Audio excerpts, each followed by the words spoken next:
We will declare it close enough to be 9 o'clock and welcome you all to the March 27th meeting of the Community Mental Health Board here in Ottawa County. Our first meeting today is our Recipients' Rights Advisory Committee meeting, our regular meeting, and we'll call the meeting to order. We do have a quorum with actually 100% attendance this morning. Congratulations. The first item on the agenda is to approve the meeting agenda today. Is there a suggested motion?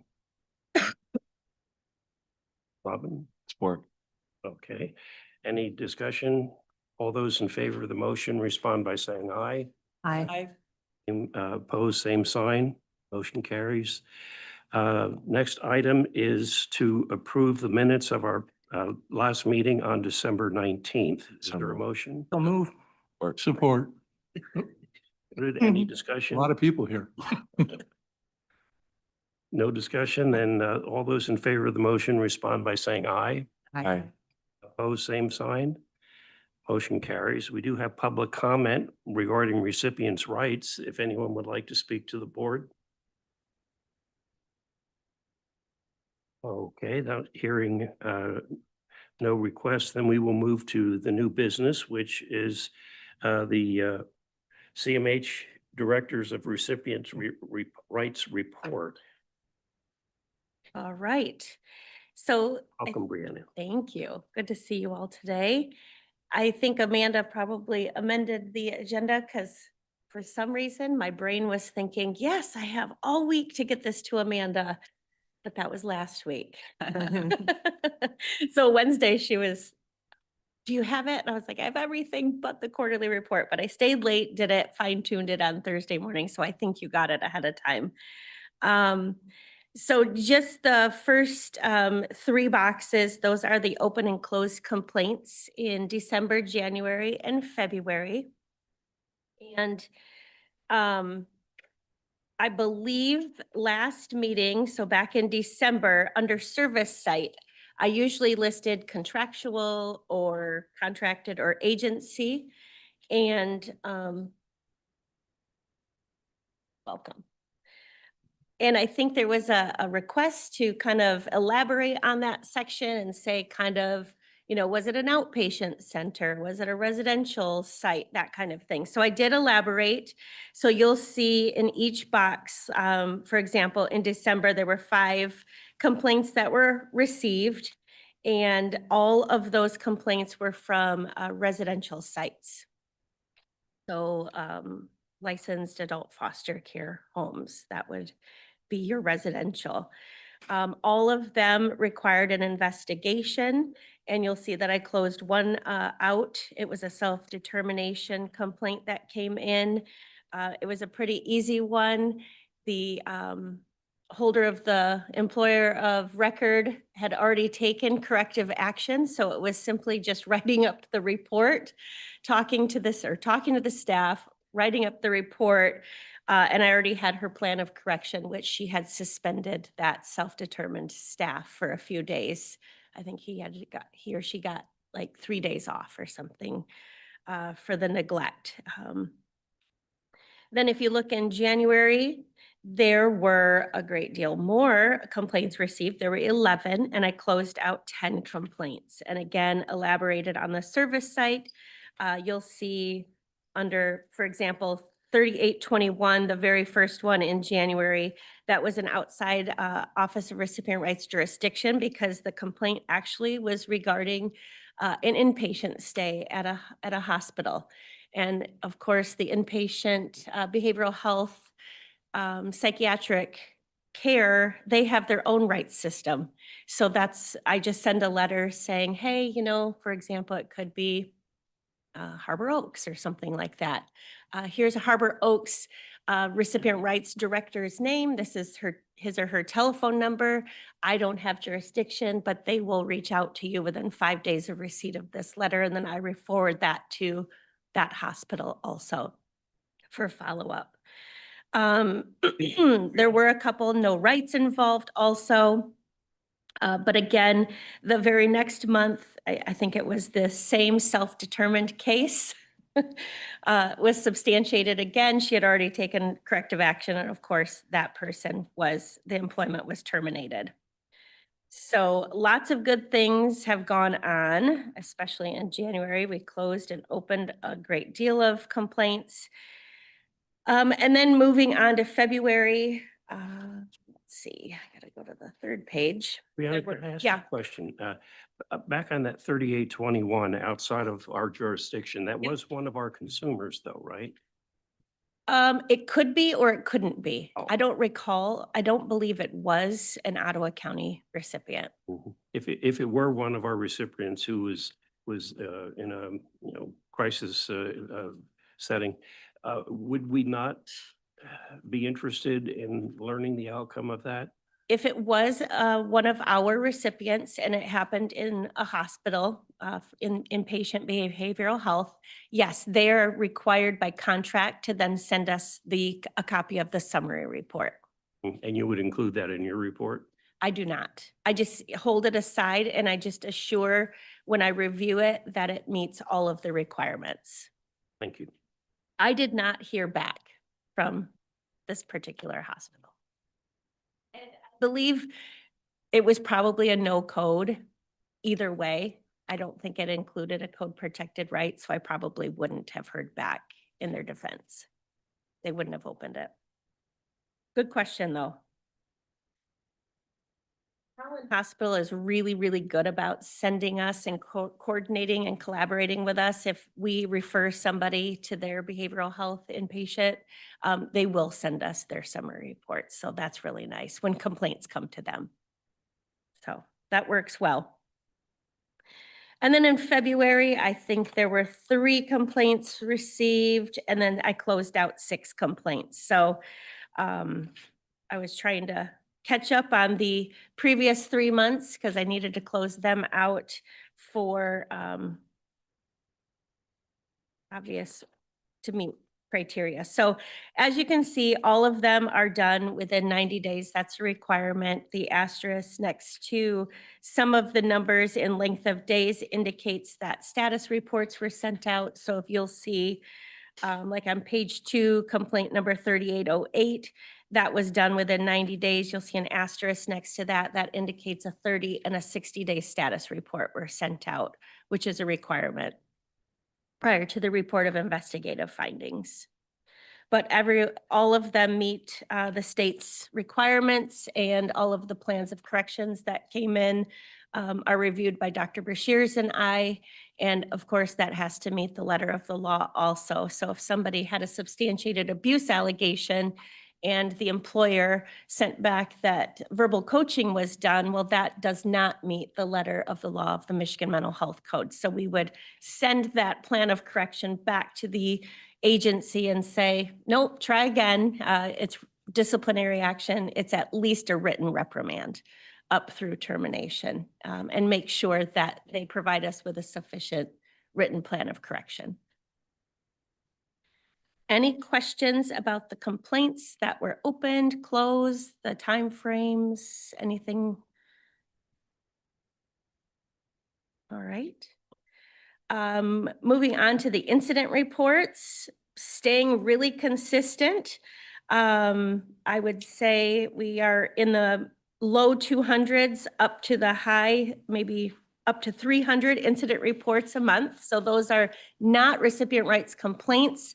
Those are incident reports documenting unusual incidents. So it could be falls, it could be bruising, it could be trips to the urgent care, harm to self, harm to others, use of physical management, that kind of thing. I think there's a whole description in the under incident report title. So 229, 289, and 216 incident reports received. Those may then, fall into a complaint. I could get an incident report and have questions. Maybe a use of a physical management comes up and I'm thinking, I don't see any imminent risk of harm. And I feel like that was use of maybe unreasonable force. I could open that as a recipient rights complaint, even though it came in as an incident report. I would just add that you can see the wide variety Yeah. of the type of these things in the report. And, you know, one of the things I'm always asking Brianna is like, there's probably the possibility of having thousands of medication errors. So these are the ones that we're aware of that were reported to us. And it's a very low rate, meaning there's a lot of good training and oversight going on. But when you look at a number like 289, it could easily be, just with medication errors alone, and its report, thousands, because there's thousands of applications of medications every day in our system. So we're constantly making sure that people know the reporting requirements, make sure when we're doing them. And as she said earlier, I have to read every one of those. It's a lot of reading. But it's just, when you read that big box, you're like, my goodness, that's just kind of like the range of issues that we're dealing with in there. Yeah. And at the, I think we have provider meetings every 6 months. I will talk about training, and if I'm seeing a trend in maybe lack of incident reports that are coming in across our provider network, I'll do some education about, hey, this is when an incident report is required. These are the types of incidents. Policy that we have related to incident reporting, which could potentially be in our packet today. It is at 1.08. And so, you know, it's always a constant part of education, just to make sure, because yeah, I mean, these are the ones that are coming in that people are reporting, but we have, you know, a slew of other providers that I sometimes think, you don't give a late med every once in a while or something like that. So it's always good just to keep this on the radar of all of our providers. So I'll probably talk about that at the next one. I really hit training hard at this past meeting. Brianna, I have a kind of a random question, because you've been doing this for a lot of years. Mhm. So I'm just kind of curious, like 289, have you seen that number's been going up over time? Like, that's kind of, I'm not fair I think it's question. about an average. Okay, Yeah, low 200s up to maybe a low 300 is pretty Okay. typical okay. for all right. incident reporting. Mm-hmm. Thanks. Yeah. I would say, you know, January, did we have some ice? There could have been a few extra slips and falls, or, you know, or illnesses. I've seen a lot of illness related incident reports over the course of the last few months. We'll create a dashboard, since we're good at those now, so that we can look back in time and people can have access to it and see it. It'll take a couple months, but we'll build one. So Brianna, this covers individuals that are in programs with contracted providers. Yeah. Yes, okay. Yep. Yep. So it could be anything, our social rec, our day programs, Mm. you know, yeah, ABA providers, everything. Yep. Because you mentioned ice, the slip and fall. Yeah, I think one was my son. Oh, fun. Not fun, but I'm Right, glad, I right. hope they wrote The one. provider called us. Oh, gave us, good. you know, Yes, right they're away, usually so, real great yeah, about all of that stuff. Yep. Yep. I know, I love reading some of the incident reports and reading their follow-up and what they did. And I'm thinking, wow, that was really great. That was really thorough. And some of the other ones, I'm like, okay, so then I'll email the case manager, send her an instant message and him or her and say, hey, it didn't look like maybe there was great follow-up on this. Can you follow up, please? So yeah, we try to do a lot of follow-up and make sure everybody's okay. Then for ongoing meetings, I went through my calendar and I added a few. Provider Network Advisory Meeting, we just had that this month, I think this week. So that's twice a year. And then Inpatient Reciprocity Group, that is a group of rights directors from across the state. It's like PIHP compliance directors from across the state. It's a quality improvement. It's a wide range of individuals. Some days, some months that we meet, I think, gosh, I'm not sure why I have to sit through this meeting. But this month's meeting was very much geared toward the recipient rights aspect of it. There's been a few technical requirements that have changed at the state level that then trickle down to us local rights offices at the CMHs. And so it was good because then we had this Ed Wilson at the state Office of Recipient Rights come in and talk about those two technical requirements, the changes in those technical requirements and how they will affect us as rights directors or rights offices in our local CMHs. So that was really good. Otherwise, I think a lot of our meetings are geared towards site reviews done by the PIHPs across the state at all of the providers and coming up with a common tool and reciprocity so we can all get to, yeah, here we're going to put all of these, PIHP site reviews on a site and everybody can use them. And so, 10 PIHPs don't have to go to this particular site to do a site review. So it's really just kind of getting everybody on board, agreeing to a tool that everybody will accept. So it's a good meeting. It's interesting. I learn a few things because, I do my recipient rights site visits, but they're very different than what the PIHP does. I'm part of the rate setting and RFS review group. And then quarterly, we have a CMH directors meeting, and that is run by the state's Office of Recipient Rights. And that is always very helpful. I have an assessment coming up in May, so they will talk about the assessment tool. They will talk about the changes to the assessment tool. They'll talk about policy changes, and you'll see many of the policies, if you haven't looked at them already, have changes to them. Because since the last 3-year assessment, the tool that I had been using changed. And so now, since our assessment's in May and I have to submit all the policies in April, I had to go through all of them before this meeting to see which ones needed to be reviewed here and provide you training on them before I send them up to the state. So it's a little frustrating because I would have preferred to have done that every year since my assessment. So hopefully I'll get the tool every year now because I've asked, so. And just to be clear, this is a recipient rights tool, not another tool. Okay, not a clinical tool or anything. Okay. Yeah, so I'll show you the tool in just a second. My other tool used to be like this big and now it's like 35 pages. So it was a lot to go through this last few weeks. And then moving on, January started, so the whole new 2026 recipient rights site visits started.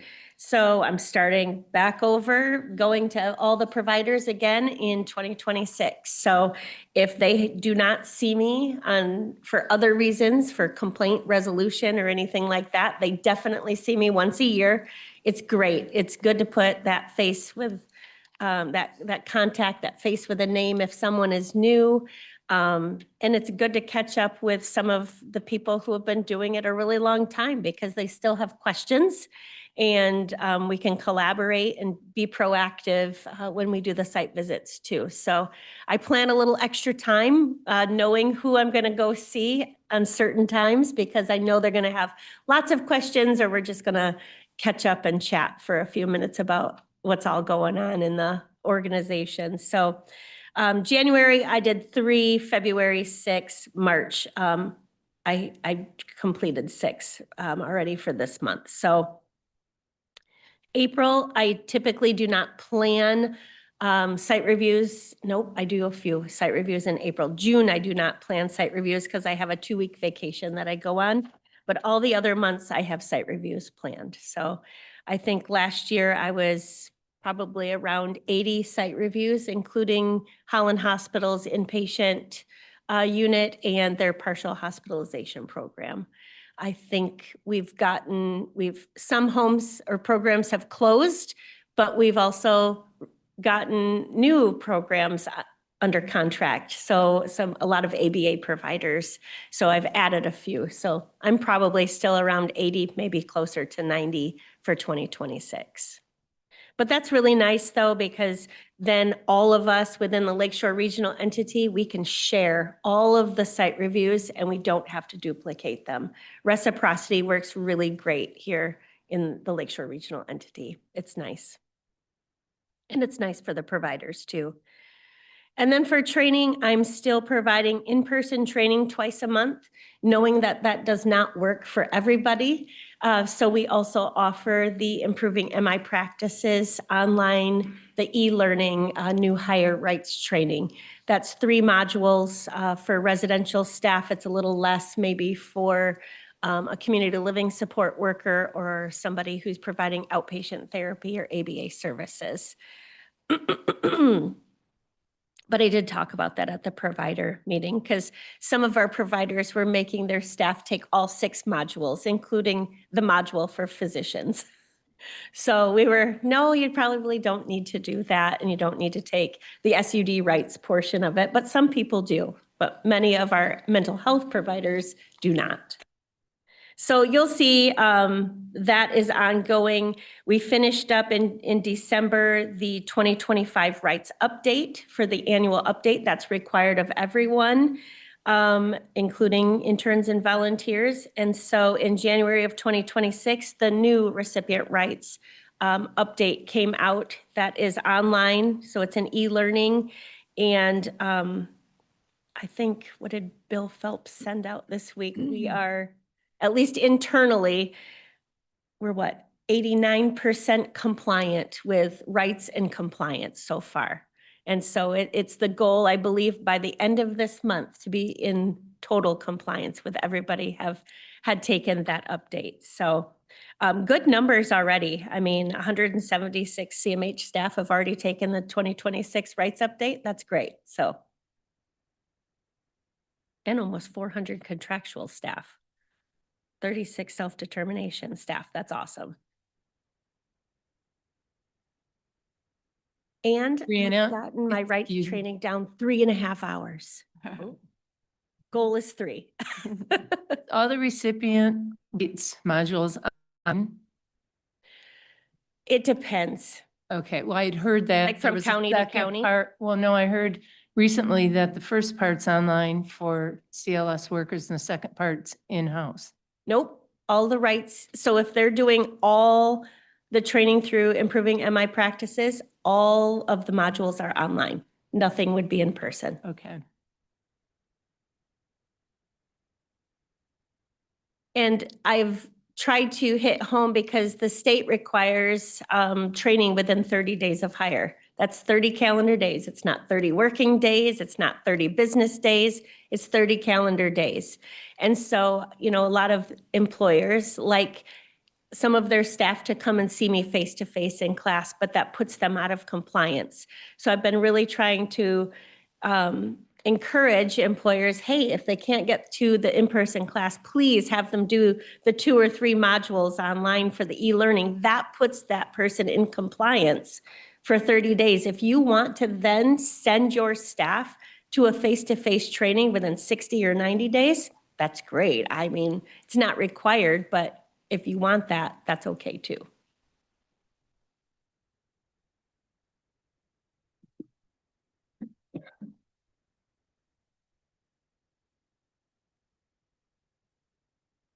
I had 20 people in my class on Wednesday. Going to the next section? Is that Yeah, what- we can. Mhm. All right. So the next item that does not need a motion are the policies. And there are 7 policies that were included in your packet.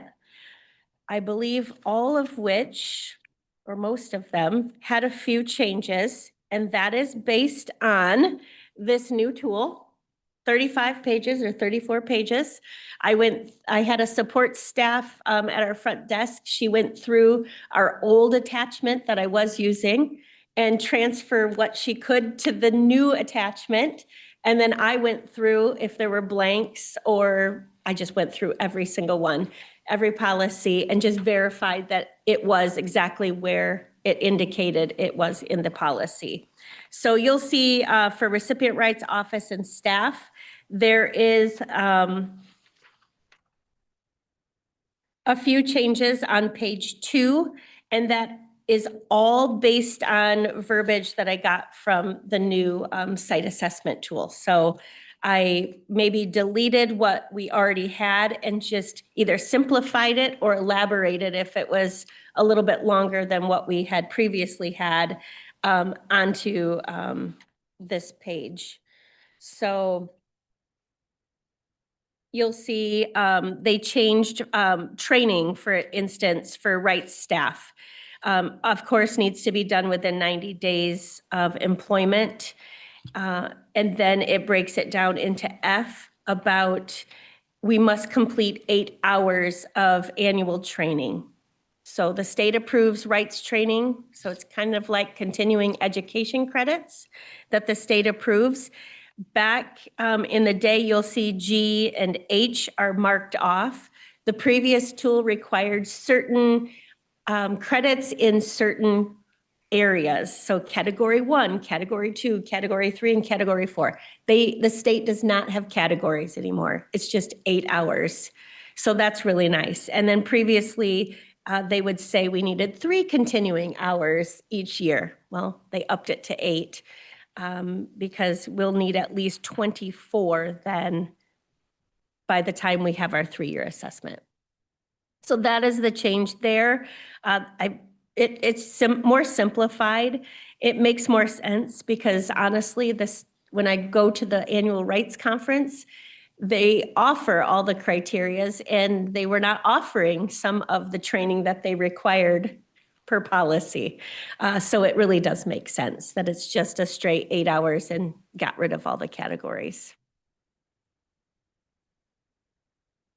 So that's, I do have a facetious question. sure. J, we've changed the word persons to people. Is there a distinction between persons and people? I think it was just on the tool, so I just went with what they referred to.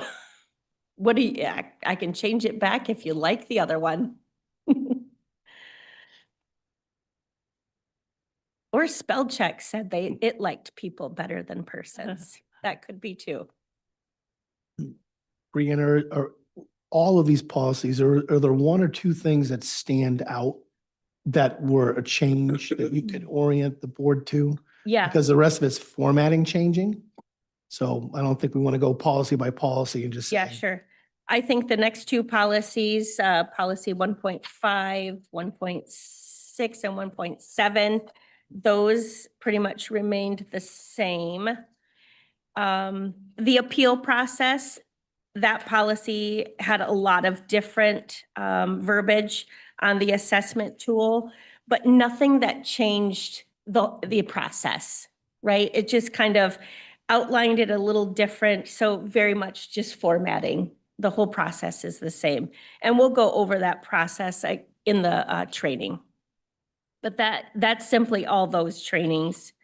And then just making sure that providers are providing official reprimand if there's abuse, neglect, retaliation, harassment, restraint, seclusion. So yeah, it's really just different formatting and making it look more organized for that policy.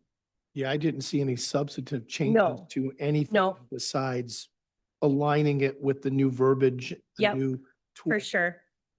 And I think that none of them change. Right.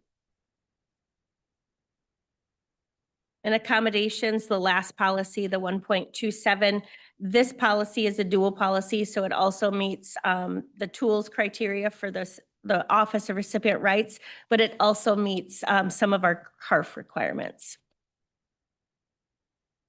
And I think information materials are written at the 4th grade reading level when possible. That was something, that's the only change to that policy, and that was a CARF requirement that Kristen asked me to add in there. And if the public doesn't know, CARF is an accreditation organization that we use to national accreditation standards.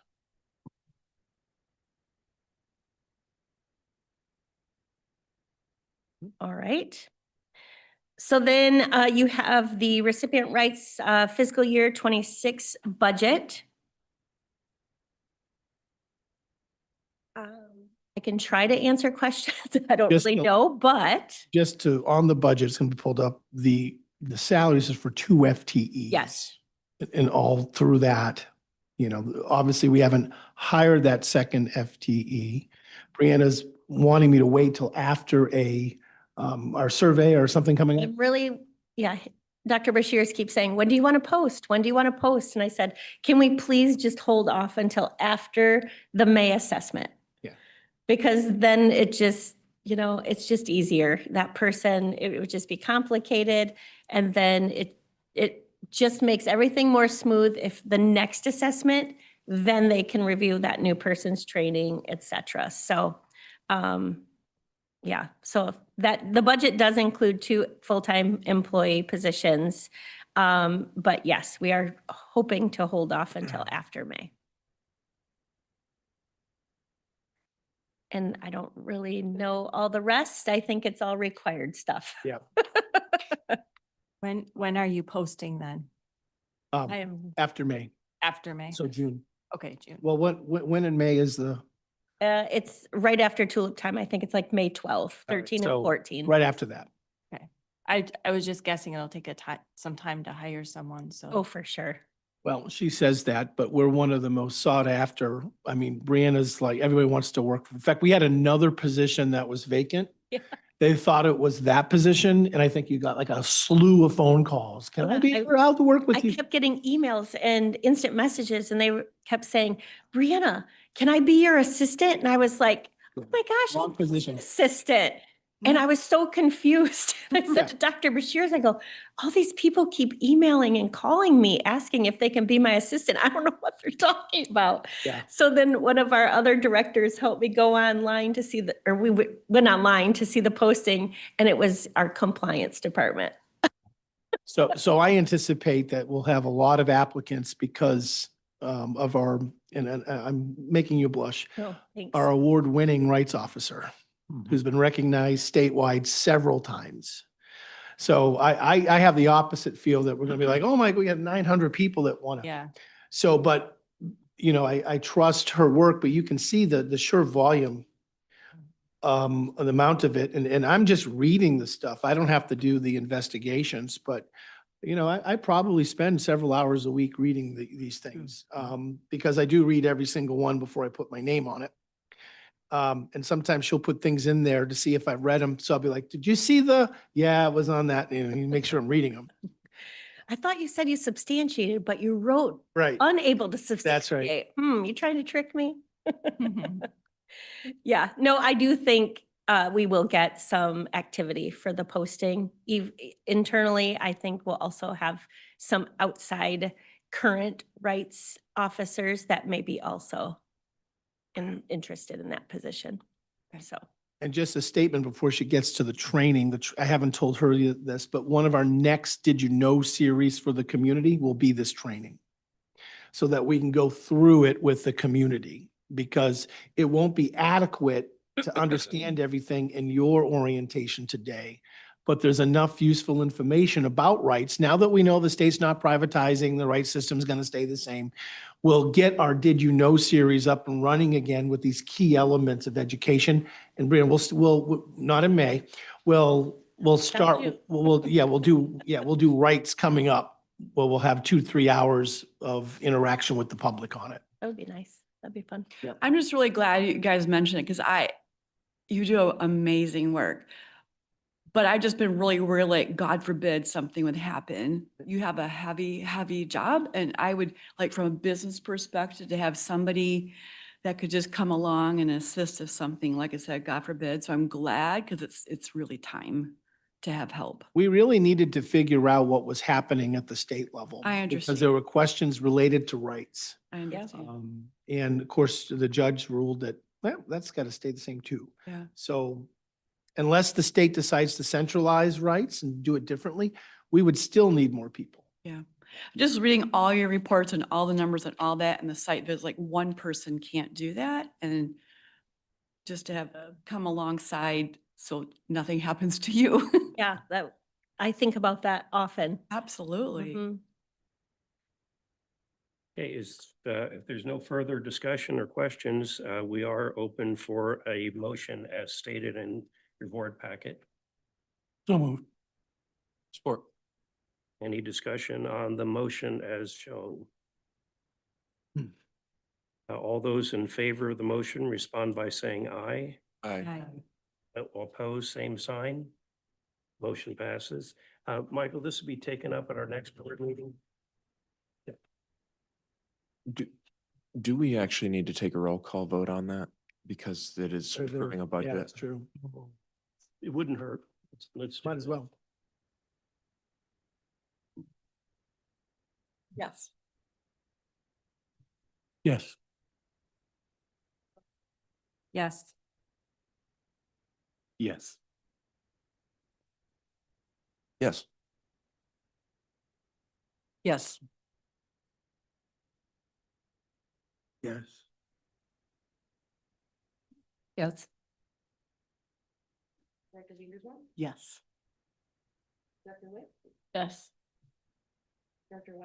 Yes. Yes. Motion carries. Thank you. All right, now for your annual training. We did this last year also. If my clicker works.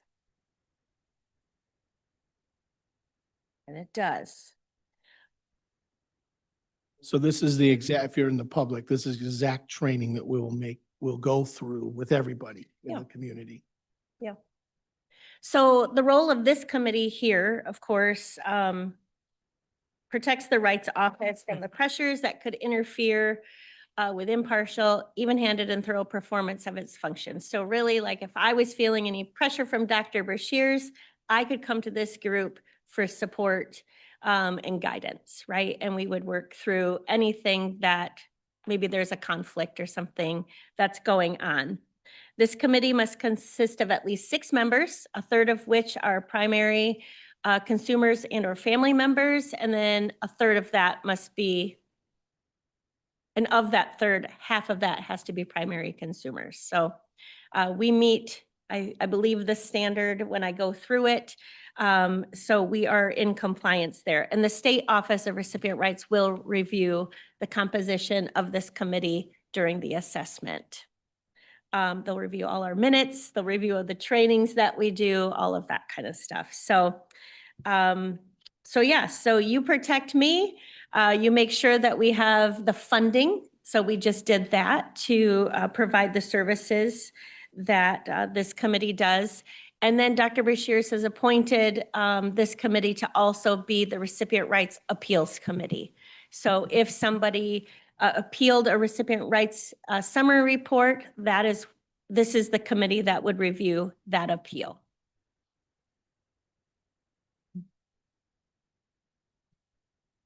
Okay. Yeah.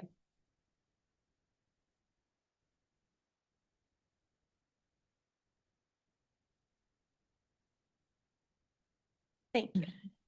Next slide. So the role of the rights office, this is a state's visual, has a few functions. So monitoring. So that's what I do the site visits for, right? Education, we offer that online e-learning through improving MI practices, face-to-face trainings. Every year in May, I believe at the end of May, I go out to ICUS and I do new hire training for all of their summer staff, because they typically, many of the summer staff then become employees in other capacities at ICUS. So then they already have their rights training. So we do 3 to 3.5 hours of rights training for, I think there's like 40 or 50 individuals that sit through that class at ICUS. So that's nice. I also go to team meetings or to say the clubhouse or the drop-in center, wherever I'm requested, and provide education about recipient rights at different venues also. Prevention in class, I always tell people, if you are unsure if something is a code protected right, give me a call. Let's talk about it. I really don't enjoy substantiating like a neglect failure to report against anybody, because all you simply have to do is send me an email or leave me a voicemail saying, Brianna, I think there's something we need to talk about. That's your immediate report. So I'd rather be proactive than reactive, so that prevention is really good. I enjoy talking and being proactive. Complaint resolution, you've seen the statistics, you've seen the complaints that come in, the resolution obviously within 90 days. And then, of course, providing advocacy. If somebody feels something is not well and I can help them and advocate for them in either doing a rights complaint, or maybe it's a customer service, it's a grievance, or maybe it's not my jurisdiction, it's adult protective services or child protective services, that kind of thing, or a police matter. So doing some advocacy. Next slide, Amanda. A right is something that is defined by the law that entitles a person to have, to do, or to receive something. So if somebody files a complaint and they're mad because they don't have access to the Wi-Fi, unfortunately, that is not in the Michigan Mental Health Code. So that technically is not a right. That would be a privilege. But if somebody said, I've requested a daily newspaper, because that's how old our Michigan Mental Health Code is. It needs to be updated a bit. That would be a right because that is in the Michigan Mental Health Code. So rights, something in writing in the law that the person is entitled to have, to do, or receive. Otherwise, I cannot get involved. Okay, so those are the ones where you see a no right or out of my jurisdiction. And then like you'll print it on a newspaper. People are required to have a printed actual newspaper if they want it. I don't do it, but the providers have to provide it. At least they get the news. At least they get the news. I know it. It'd probably be cheaper to just provide the Wi-Fi and pay for the online subscription to the newspaper, right? But at least this one you can make balloons with it. There you go. Yep. Paper mache or whatever. With your own. That's right. Multi-purpose. Present wrapping. All right, so I have jurisdiction over staff employed by Community Mental Health of Ottawa County, and then any contractual providers that employ staff, interns, volunteers, etc. Next slide, Amanda. I included in your training just the code categories that I use when I am doing my, I guess, my complaint log. This is what is provided by the state's Office of Recipient Rights. And so on the annual reports, you'll see these numbers, or on the semi-annual report, you will see these numbers. So this is just a summary of the codes that are included in the Michigan Mental Health Code. And that continues on the next page too. Go to the next slide, Amanda. So there's quite a few code protected rights. I would say there's probably a handful that I investigate the most. Dignity and respect, confidential disclosures of confidential information, abuse, neglect, mental health services suited to condition for sure. Okay. Next slide. I have 90 days to complete a complaint investigation. An acknowledgement letter is sent within 5 business days, and then status reports are sent every 30 calendar days. So that's always good to know. I can reopen an investigation and reinvestigate if, say, man, I don't think I talked to this person and I'm not real satisfied with the outcome or the way that I did this complaint. I don't have to be asked to redo or reinvestigate. I actually just did this a couple months ago where I did a report, and when I did it, I really wasn't satisfied with the work that I did. So I contacted Dr. Bashirs and the supervisor and the parent guardian, and I said, I feel like I should reinvestigate this. I don't feel like I put my whole effort into this. And I should have talked to a few more people. And the parent guardian was very gracious about that and said, I think I would appreciate that. And so I did that. So I do have that ability to reinvestigate or open a complaint again. And then summary reports after the report of investigative finding is done. A summary report is sent to the recipient, the person who filed the complaint, and the parent or guardian within 10 business days after, typically if we have to have a written plan of correction, I require that within 10 days. And then we can get that out within 10 business days. The outcome, you can go to the next slide, Amanda. The outcome of an investigative report is based on a preponderance of evidence. So it's, what was more likely than not to have happened. I could have 7 people telling me one story, and I have 2 people telling me a very different story. And I could substantiate based on the 2 people because maybe, their truth seems much more matter of fact than the other 7 people. So based on a preponderance of evidence, I talked to people that filed the complaint, the recipient, a parent or guardian, if they were available or knowledgeable about the complaint. I will review documents. I pretty much will pull anything. Text messages. I've had physical evidence sent to me in baggies that I will take pictures of and add those into my report. So sometimes Dr. Bashir gets like probably, whoa, what's going on here? I can think of one particular instance where I did an investigation. It was sanitary treatment conditions. And this young man lived in a specialized residential home, and he was responsible for doing the cleaning of his room, but it's also the responsibility of the staff to assure that that cleaning is done. So if the recipient, the resident decided, yeah, I don't really feel like doing it this week, I would hope the staff would go in and do it. Well, that wasn't being done. And he had bugs and mold and all kinds of things living and growing in his bathroom. And so that report included lots of different pictures of the area of the unsanitary conditions. So next slide, please. I feel like you're kind of a recipient's rights officer / detective / lawyer / judge. Doesn't that kind of sound like all that wrapped up into one? Kudos. Just a rights officer. Yeah, but Just that a picture, person. that previous Yeah, I slide looks know. like all that wrapped up into one. I know, sometimes if there's a police investigation going on at the same time, I'm always like, may I join you?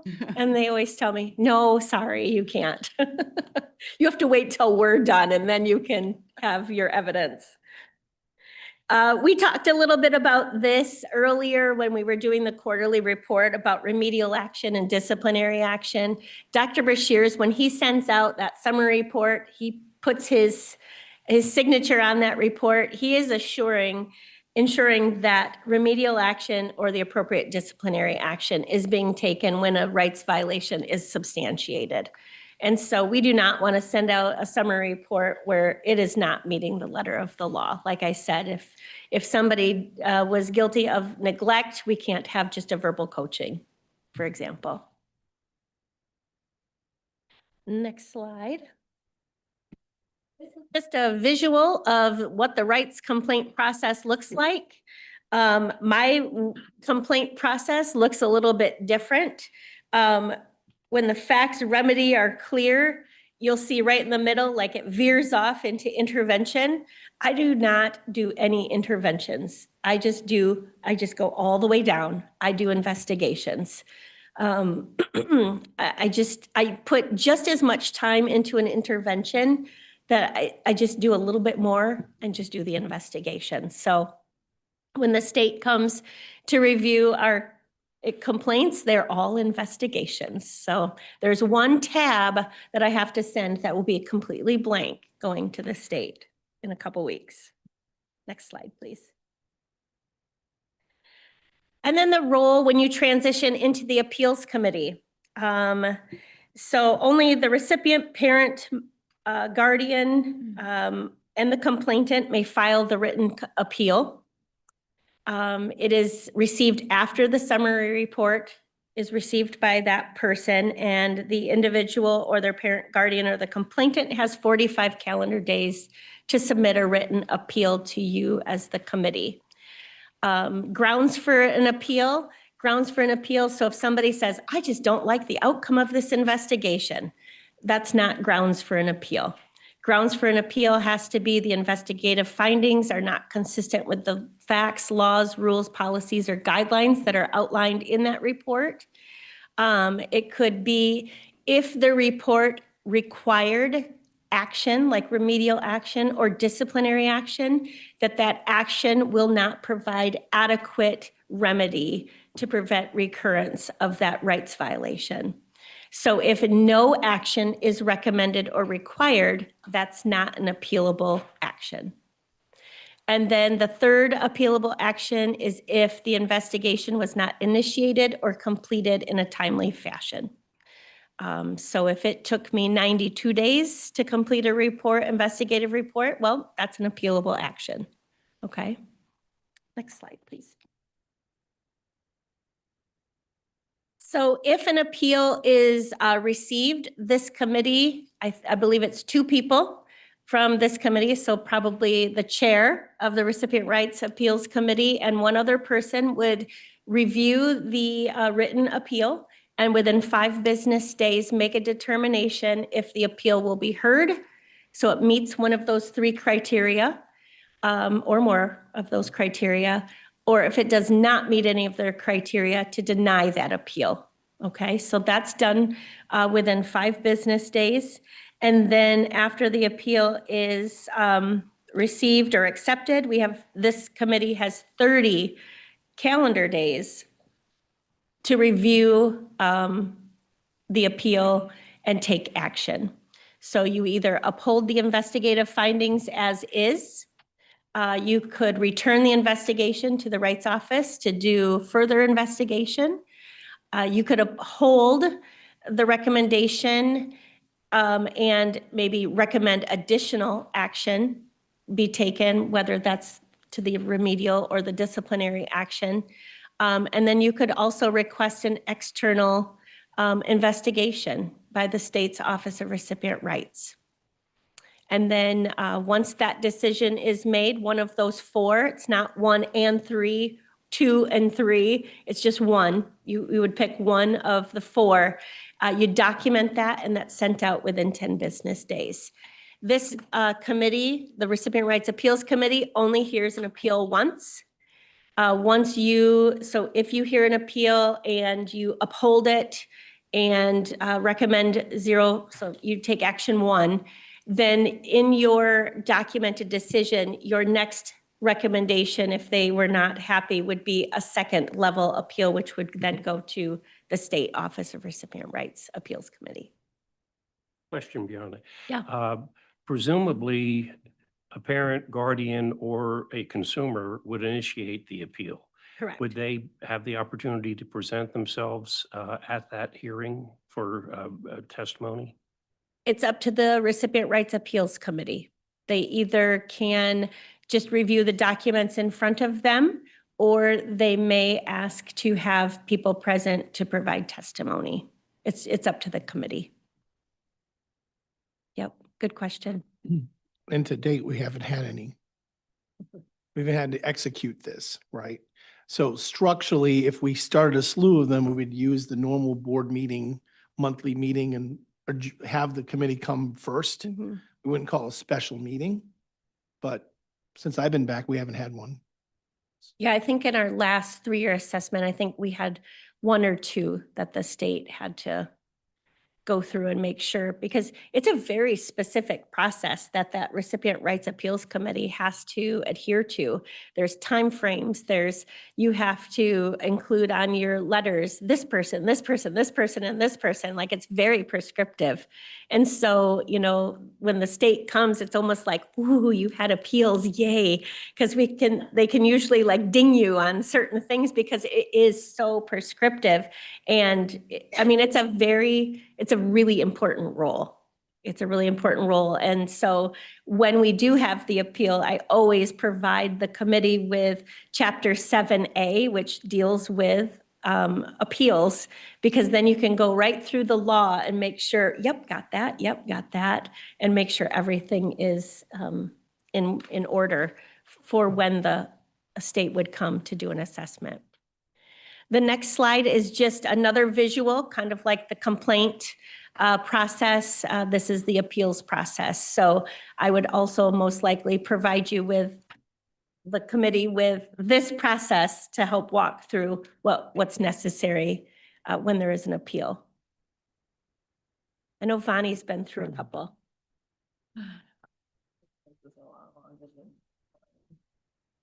It's long, yeah.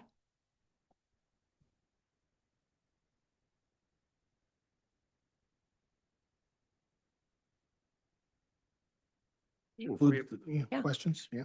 Um, In the past, you had a separate recipient rights appeals committee, right? Recipients' rights, whatever. Advisory committee. Advisory committee. And did you ever have appeals before that committee? Yeah. Mm-hmm. The Recipient Rights Advisory Committee has always been, since I've been in the Rights Office for 20 years, it's always been also the Appeal Committee. Mhm. But that was, I mean, prior to this board taking over that responsibility, It was separate, yeah, and you did have appeals presented to them. yes, yep. Many? Mm-mm, no. I think before I started, 20 years ago, like Gentry Moore and Sherry Parks were the rights director, rights officer back in the day. And when I started working with Gentry, she was very, I guess, boastful about, we never get any appeals. And so it's not a bad thing. They always viewed it as kind of like, oh, we just did a really bad job. Well, no, people have the right to appeal. And maybe they have extra questions or they wanted something else looked at that maybe we missed, or maybe it's in there and they missed that in the investigation. So it's definitely not a bad process. It's a valuable process. It can help improve investigative reports.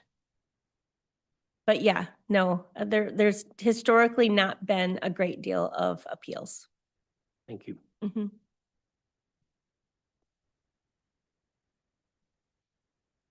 I think that's Any that. other questions? Then no old business. Any public comment about this particular meeting?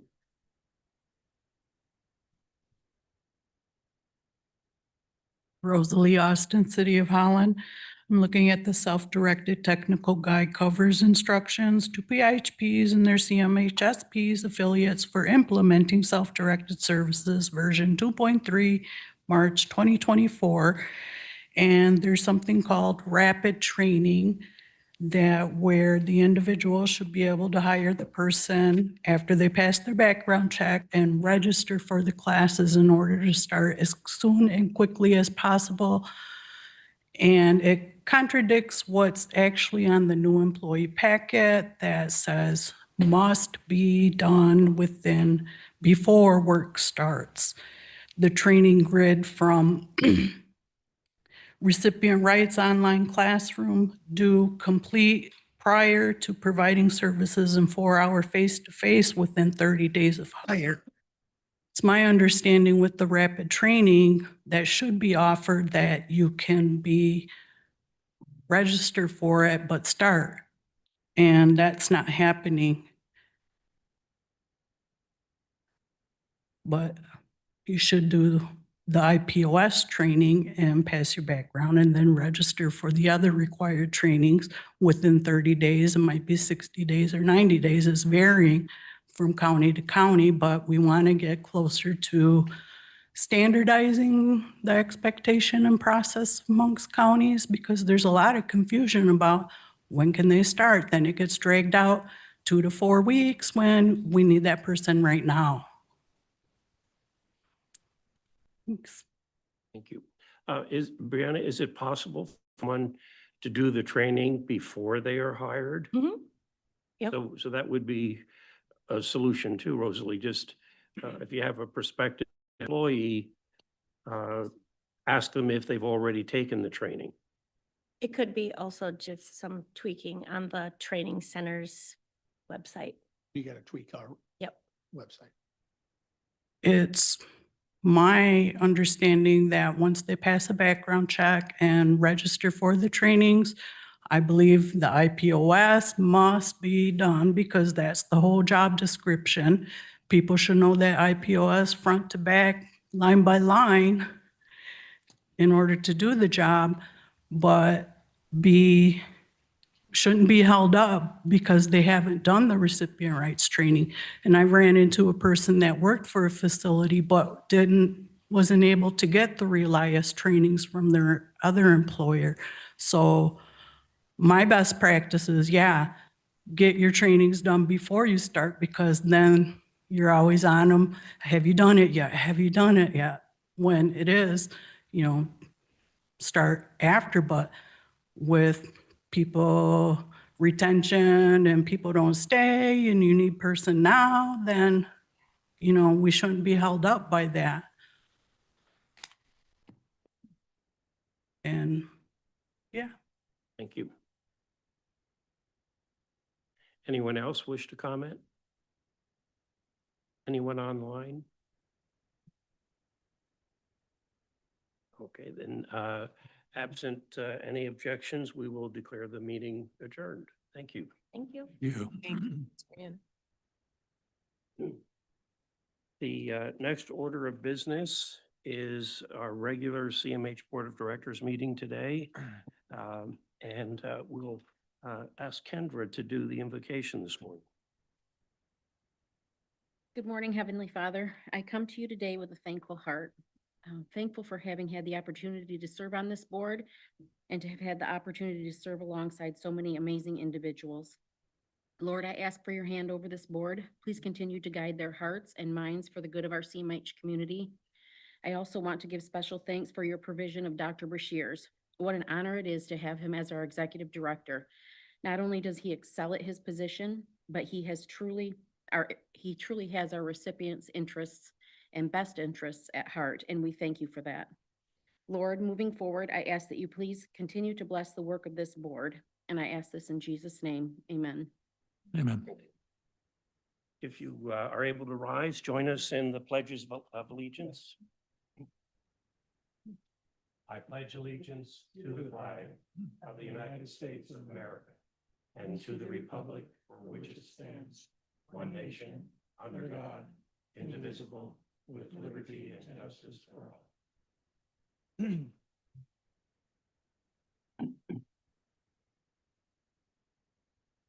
The mission statement and vision statement are included in the board packet. And for those who are regular attendees, you're probably very familiar with them. We will open the floor for public comment. If anyone wishes to address the board, Barbara Lee. Good morning, Barbara Lee from the City of Grand Haven and the Momentum Center. I wanted to give you a brief update on our Friendship Bench pilot. While it doesn't receive financial support from CMH through the millage or any other way, it will be an important part of the mental health safety net. And so I think it's important that you know that I keep you informed.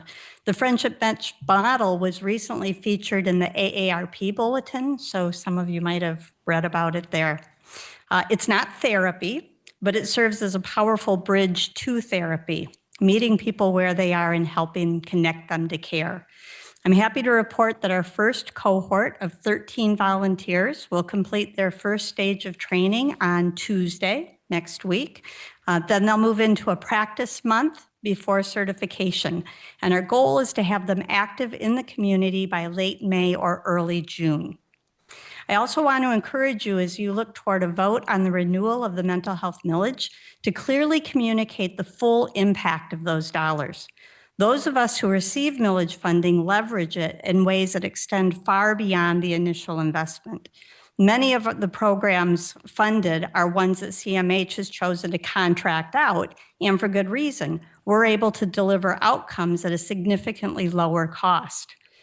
For example, at the Momentum Center, the $250,000 that we received allowed us to serve in this past year 459 members through 3,000 activities, supplemented by 151 volunteers who donated 4,100 hours.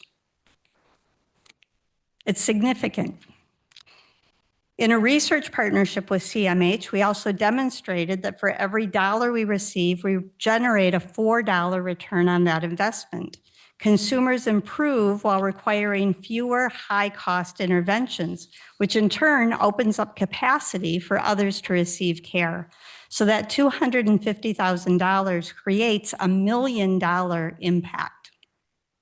I'm confident that other programs funded through the millage are producing similar results.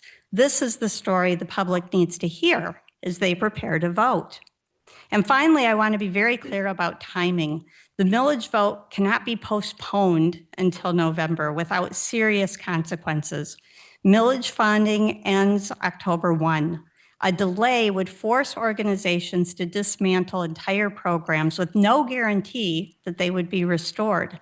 Rebuilding them months later would create confusion, instability, and real harm for staff, consumers, and the broader community. So I urge you to protect continuity of care, communicate the true impact of the millage, and ensure that this community does not lose the systems it depends upon. Thank you. Thank you.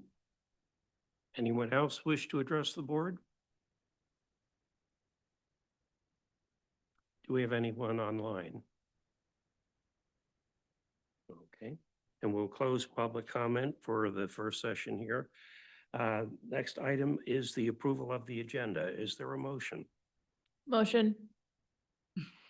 Moved and supported. Any discussion on the agenda? If not, all those in favor respond by saying aye. Aye. Opposed, same sign. Motion carries. And then we have our consent items. The information has all been provided in the packets, and for those of you who were able to view the committee meetings online, you had a firsthand opportunity to hear the discussions. Do we have a suggested motion on the consent items? So moved. Any discussion? Then all those in favor of the motion respond by saying aye. Aye. Oh, I'm sorry. Oh, that's right. Roll call because finance.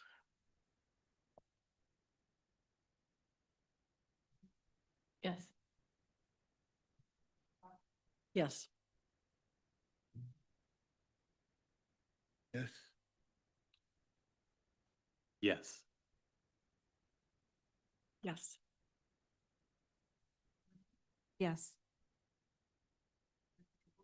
Yes. Yes. Yes. Yes. Yes. Yes. Motion carries. Thank you. And our committee reports, should we do the PQI? Sure, we met on Monday, March 9th, and I don't know how much Michael's going to include in his report, but we did do the access and utilization report update and a bit of information on authority transition.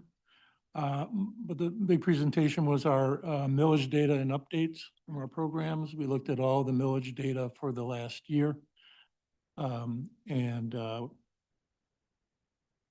We looked at the response rates of those who had quality of life surveys. And I'm happy to report that 92% of those folks in our social rec programs had a smiley face. Only 6% had a neutral face and only 2% had a frown. So, and I think the other thing that's notable about this has been mentioned a couple of times in committee is we have never had an incident, we've never had a complaint from a recipient in any of those programs over those years. So I think that speaks very highly of the quality of care that's happening in those programs. And again, as we stated, we don't fund these programs. These programs do a service It's our program that we collaborate with them to do. So I think it's very, very important to make that distinction. We also had information on one-time millage funding updates for individuals served. Beacon of Hope, City on a Hill, YMCA, Mosaic, Sobar, Nueva Terra, as well. There's a new Phone Pal program and the Lakeshore Hope Connect portal. We hope to launch that soon. I'm not quite sure exactly what that is, but we'll do that. We also had surveys done in those one-time funding programs.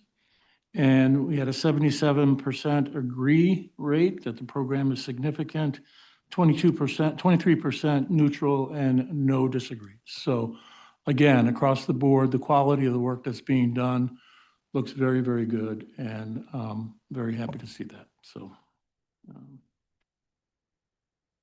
and if there's any questions, I'll be happy to answer. Or if anyone else on the committee wants to comment, we can do that. No, good. Thank you, Bob. Thank you. Vonnie, would you like to do your report? Sure. We just met this past Monday on the 23rd, had a presentation by Olivia Martin and Dr. Bruce Shears regarding the Medicaid spend down and the impact to general fund dollars. I think basically just some awareness that we really need to keep our eye on that. And just looking at the trends and the status. And so we have determined that we're going to receive that information quarterly by the Finance Committee so we can keep a good eye on it.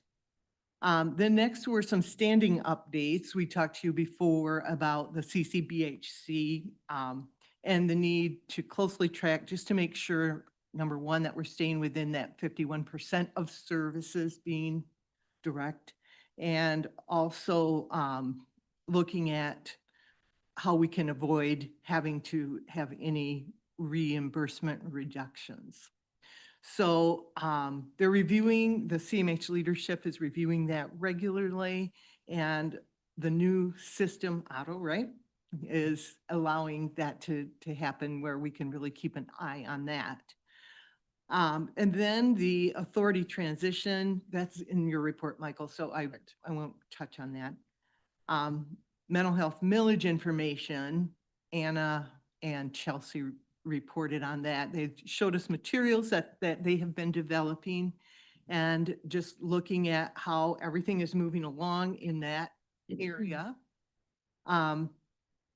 Then the next item is also going to be covered in Michael's report today, budget deficit reduction plan. So that'll be coming up soon. Had no old business. Under new business, the 5 contract renewals and adjustments that you just approved were a part of that. And all of those, we talked about them in committee, but basically they're to support the services, the Ride Your Way to enhance transportation access.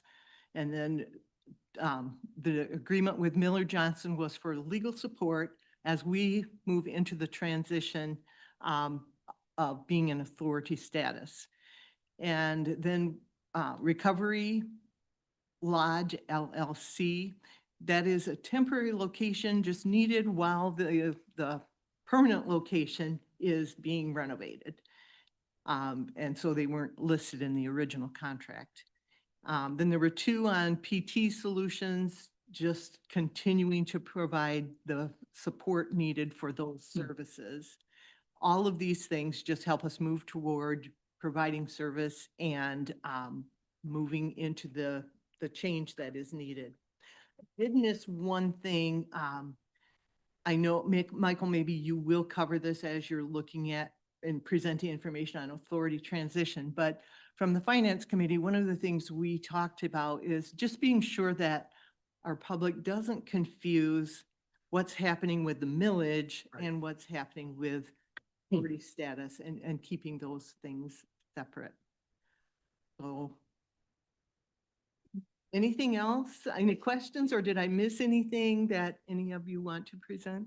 I would just add that one of the things I'm trying to do is the committee structure, I think, is working really well. We're getting into robust discussions. But if you notice, I'm sending out a basic overall summary of some of the contract stuff out to all of you, so that you don't have to kind of go through all, the committee will do that.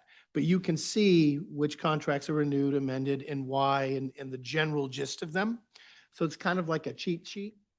So if you didn't have the ability to watch the committee or attend it, that's one of the reasons. Of course, I've told Vonnie that doesn't replace the work we're doing, but it's an added thing. And I usually try to send it out right before the committee. So if you're not getting those, let me know. Because if you're not in that committee and you're like, what's the Reader's Digest version? And then you know what it is, that's what I'm trying to do. So the full board doesn't feel like, well, I better watch that whole video thing to understand. I mean, I know we're trusting the reports, but it's another layer of communication that I started. That's appreciated, Dr. Bashir. Thank you. Any other questions or comments? Vonnie, I do have one question that perhaps, Michael, you'll be covering in your director's report. You had mentioned during the Finance Committee meeting that there had been a challenge to using Medicaid dollars for providing for house supervisors and specialized Yeah, residential. I'll cover that. Great, thank Yep. you. Okay, if there's no further discussion, then we will move on to item 9, the presentation. Yeah, we have the YMCA here today. They're one of our one-time, millage programs we started last year. And if you remember, we used millage savings that we had. And last year we did an RFP and we had several providers sign on for the year in a possible year renewal, which I'll talk about in my report. But we thought we'd have them come up and give you a presentation.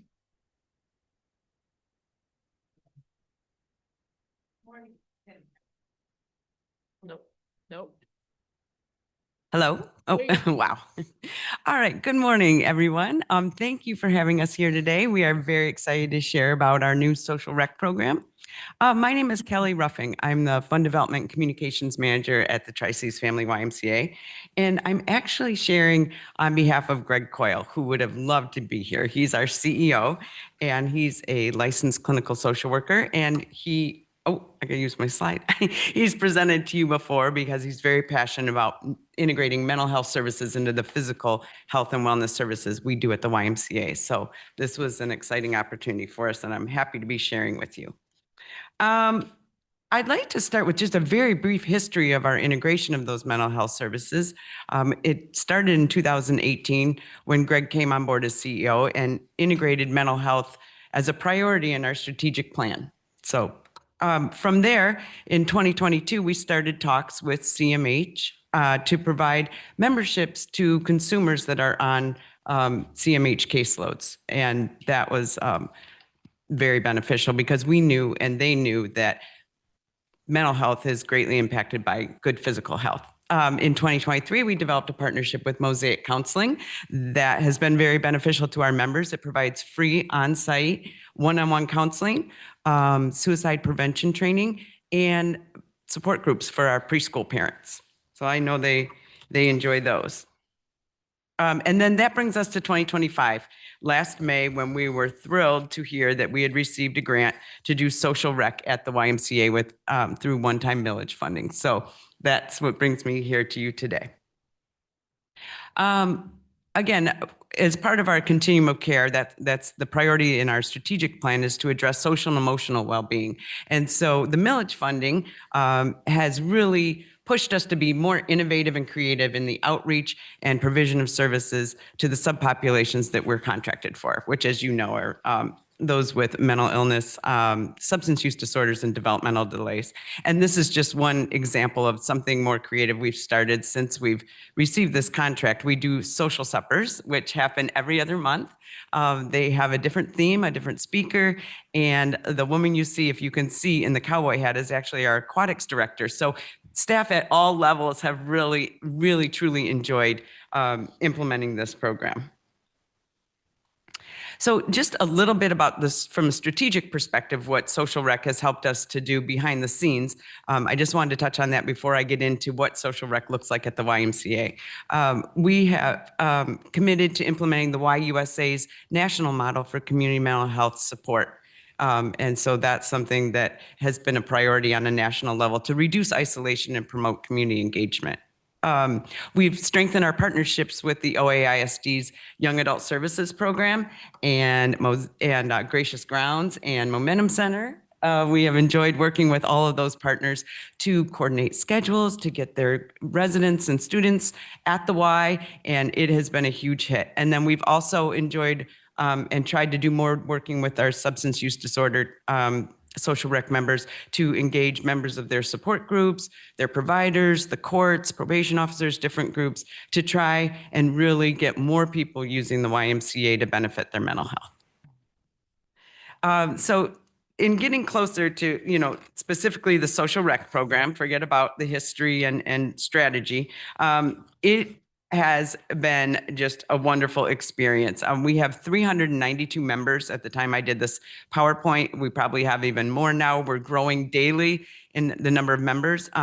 You can see the breakdown with the 3 subpopulations that we are providing service to. And one thing that's really, I realized I have 3 wonderful speakers with me today, one representing each of our target populations, and they're going to be excited to share about their experience. But in sitting down and prepping for today, I was talking with them about the cornerstone of what the Social Rec program is at the Y, and it's a free membership. When they walk in the door, they have access to everything that anyone else does. And I realized in talking with them that membership isn't just access to a pool or a weight room, but it's access to a community that truly cares about you as an individual and doesn't, as one of our speakers will say, doesn't care about your history or what you've been through, but it's like Cheers. It's like you walk in and they know your name and they're excited to see you. So it's really membership in a community, not just a facility or a swim in a gym, as we say in the field. Here's an example of some of the things we've done for our developmental disabilities clients, because if you have substance use disorder or a mental health challenge, then the Y, we don't even know who you are. As a matter of fact, even on your swipe-in screen, when it pops up, we keep it completely anonymous. It says group 1, 2, or 3. And so even our Welcome Center staff aren't sure which program you're in. But for those with developmental delays, we have done some specialized programming because we love it, it's fun, and we really feel like it fills our cup as staff. It's maybe even a little selfish, but with the turnouts we have on Wednesdays and Fridays, I'm not going to read over all this list, but you can see we do some really fun activities, and we have a full house, probably close to 40 to 50 people each time we run one of these activities. So it's been a really good time. Here's some pictures of some of our developmentally delayed members at the Y doing basketball, yoga, dance parties, arts and crafts, spin class. One of them even led one of the spin classes one time. And then Isaac, whose membership card you saw on the first screen, he's on the bottom right. He is actually here working out on his own. So many of our developmentally delayed clients just come on their own, or with MOCA, or, they come and just use the Y, and they're seeing the health benefits. They're losing weight, they're going off medications. It's been really rewarding. So how are we impacting our Social Rec members outside of the 4 walls of the YMCA? Well, Dr. Bashir's asked us to share a little bit about our survey results. And so you'll have to bear with me if data is not your thing, because I'm going to whip through just a few of the highlights from our latest quality of life survey, because we're super proud of it. And I'm really glad that I brought a printout of the slides, because there is no way I can read that. But I do want to highlight that 95% of our members have felt that their Y membership has improved their overall quality of life, which is just amazing to me. 85% said receiving a Y membership has helped them to complete daily tasks. 95% said it helped me build stronger relationships with family and friends. And I just want to point out that the majority of people who completed this survey, I believe, or a large portion, were from this substance use disorder category. Not the majority, but a large portion. So no, it's maybe even more. I'm sorry, I'm confusing that with the general population. It is the largest portion, is the substance use disorder. So, some of the teachers from Young Adult Services are like, our we'll complete this with our students, but they're going to say everything's great. And so I just want to point out that this is also a large portion of our other populations. 100% said they are more satisfied with their life now than they were before starting membership at the YMCA. 95% are more hopeful about their future, and 95% feel more empowered to make positive changes in their life. And finally, 95% feel more optimistic about their ability to cope with daily challenges. So I think that's pretty amazing. So without further ado, I guess I should have whipped through that. Yes? Oh, I'm sorry. I would like to now, in case data is not your love language and you'd rather hear direct testimony from people who participate in this program, I have brought 3 wonderful, courageous members who are going to share very briefly how the YMCA membership and the social rec membership has impacted their life. So first I'm going to call up Nick.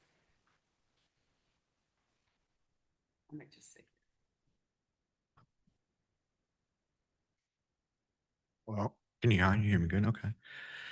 My name is Nicholas Ortiz, and I have been a social rec member at the Y for about 9 months now. I was diagnosed with complex PTSD a couple years ago. I grew up in Chicago in a family where there was a lot of domestic violence and abuse, and it didn't really go addressed at that time at all. It was just something we weren't really aware of back in the 80s and 90s kind of thing. But I would like to call myself, well, I'm a suicide survivor. In my journey towards getting better, physical exercise became really important to me. My therapist, psychologist, and literally all my doctors tell me how vital it is for me in my recovery. I know that diet, sleep, and physical activity are like the cornerstones of which I need to get better. There's days where I struggle to get out of bed, and I don't drive, I don't have a car, but I'll schedule the Harbor Transit, and I'll get to the gym. And then after I get out of the gym, everything is just a lot more easy, a lot more manageable. I'm more motivated. I do a lot more stuff around the house. I'm a lot more patient with my stepson. My girlfriend, her own words, she says I'm nicer afterwards. So all around, it's just really good for me. But so yeah, the social rec program has been nothing but a blessing for me. It's allowed me to be a part of a community where I'm accepted. No one there cares like that I'm a social rec member. No one even really knows except the people at the desk. Yeah, it's just somewhere that I go that I have a friend who's in a wheelchair that I talk to all the time. He's a really nice dude. And there's all these people that I don't get much social interaction. You know, I stay home a lot, and the most I hang out with is my 6-year-old stepson. So it's nice to go there and to have people, you know. But if the program was no longer available, I stopped working about 2 years ago. So it'd be a huge financial burden for me to be able to go. I feel like the community, when they put this together, I feel like the community really cared and accepted me in providing this, you know, just somebody of my status, I should say.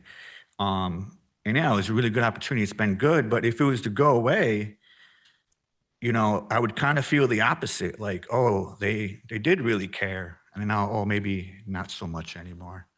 So that's all I have. Thank you. Thank you. Okay, next I'd like to call up Rob, who's going to share about his experience. Hey, everybody. Thanks for the opportunity to speak with you guys today, this morning. I appreciate it. I tend to be a talker, and I was told to try to keep this under 3 minutes. So I'll be reading off this piece of paper to tell talk about my social rec membership. So my name is Rob Boudreau. I've been a social rec member for close to a year now. And this membership has been a life changer for me all the way around. More importantly, it's had a trickle down effect for me personally on my son and some of his friends in the Grand Haven community. My background, a little bit about me. I grew up in the Ludington area back when it was still a very small town. There was a bar on every corner. My mother struggled my entire life with alcoholism. I was exposed to that at an early age. There were days when she'd be gone for 2 or 3 days at a time, and I was in like 6th and 7th grade. I come home and she wasn't there. Coming home to an empty house was very challenging. Because of that, I always had alcohol around me. I started drinking at an early age, unfortunately. In 9th grade, I played a lot of sports still somehow. And in 9th grade, my varsity coach came up to me and pulled me out of class Well, actually, I was in his class. He pulled me into the hallway because I had a party at my house. And he said, I know your mom, I know your dad. They both went to school here. I know your dad lives in Lansing. And I really want to tell you, kid, that I think you'd be better off and have a better chance at survival if you moved with your dad. So that hit me pretty hard as a freshman in high school. And so I went home, called my dad. He came, picked me up, and I moved to Lansing. I lost my mom about 10 years ago to alcohol. So the turning point for me is I spent a lot of years struggling to understand my relationship with alcohol. After that, I didn't like AA, the cold coffee, the cigarettes, the stories just wasn't my thing. It didn't click with me. But today, a 49-year-old man standing here in front of you, I'm on the opposite end of that journey, and I can go to AA. I'm proud of it. I enjoy the company of the folks there. Things make a lot more sense to me now. But my social rec membership at the Y's had such a drastic impact on my life and my son's life as well, as you can see in the photos there. I spend no less than 10 to 15 hours a week at the YMCA playing basketball with my son. He's a freshman basketball player at Grand Haven High School, and about 3 or 4 of his teammates will go up there with me. I coach them, I play with them. We're in there constantly. I think everybody there knows me by name, knows my son and his friends by name. We use it to work out. I work out with Camden. It's brought me so much closer to my kid in so many different ways. Plus, just for me, I've lost like 10, 15 pounds. I work out, I stay healthy. I don't ever think about alcohol. It gives me downtime. They say idle hands are bad. And so when I'm feeling that way, when I'm feeling depressed, when I think about the past, the triggers in my life, I just get in my car, drive to the Y, and I can walk in at any time that they're open and work out or play basketball, shoot hoops. I'm currently unemployed in career transition. So without that social rec membership, I really would not be able to afford it. We wouldn't jeopardize Camden's membership there because he goes there almost every day after school. And, he has the lunch that they offer. He plays basketball with his friends that are there. We go on the weekends. I wouldn't be able to afford the family membership. We could just pay for Camden's if I didn't have the social rec membership. So the impact of the Y for me has been, I would say, threefold. Mentorship, it's a safe environment where I can mentor these young guys, these athletes, outside of the school hours. We know they're safe. We know where they're at. They're, always accounted for. It gives me family bonding time with my son and his friends, and that's a consistent way to stay active and bond with him in these pivotal years of his life. Last night I watched him dunk a basketball for the first time. He's super excited about that. So, in my mental well-being is probably the biggest part of it. So, when I'm struggling, feeling down, thinking about the past, it's not just a basketball and working out for me, but I've met a lot of people there. Some of the other kids, some of the 8th graders, I met their fathers. I met those kids. I've put them in private basketball training with myself. We go to Fruitport High School. We play basketball. I've met like 10 or 12 folks that I met at the YMCA that I now have in my phone that I communicate with and figure out who's going up there on Saturday to play basketball or Sunday to play basketball. And so I've made friends and networked that way as well. And then, I just say this millage funding makes this ecosystem for me completely possible. Like I said, it's not just a gym, it's a community for me. So I appreciate you giving me the opportunity to share today. Thanks. Okay, now Becca, you want to come up? Becca and I are going to shake it up a little bit and we're going to go talk show style. Right? It's like the Tonight Show, I told her. I don't know if she stays up that late, but. All right. So Becca, you want to introduce yourself and then. Hi, my name is Becca Larson. Becca is very popular in Grand Haven. So you might know her from Kenzie's Bee Cafe or just from being out and around town. All right. So Becca, can you tell us a little bit about the Tri-Cities Family YMCA? I like coming to the Y and doing all the activities like swimming, pickleball, and I do like a lot of laps. You do a lot. That's an understatement. We'll get to that when we talk about your activities. And everyone is like friendly and kind to me. Becca's mother has rehearsed this with her many times, so I have what she said in the past, and I'm just going to prompt her with some of the beautiful things she shared about the Y. What made you start coming to the Y? I live at Gracio's Grounds, and there was a flyer to fill out that I can be a free membership at the Y and doing a lot of the working out and stuff. Yeah. Did you want to join it first? No, I was kind of nervous. And so your mom brought you in. Yeah, my mom brought me in and I got to be a member. Are you nervous now? No. No. Why? Nope. Because I bring 3 other friends to the Y with me and then I come by myself. And here's pictures of you checking in. Yes, everyone knows Becca, and Becca is not, you're not scared at all, are you? No. Not at all. Nope. Okay. What are some of your favorite activities at the Y? I like doing the weight room and the elliptical and the treadmill. And I do the wellness class on Wednesdays. And we like do biking, pickleball, dodgeball, and kickball. And what's your favorite thing to do at the Y? The pickleball and swimming. Can you tell them how many laps were you doing when you started and how many are you doing now? I started doing 10 laps. Now I'm doing like 50 laps.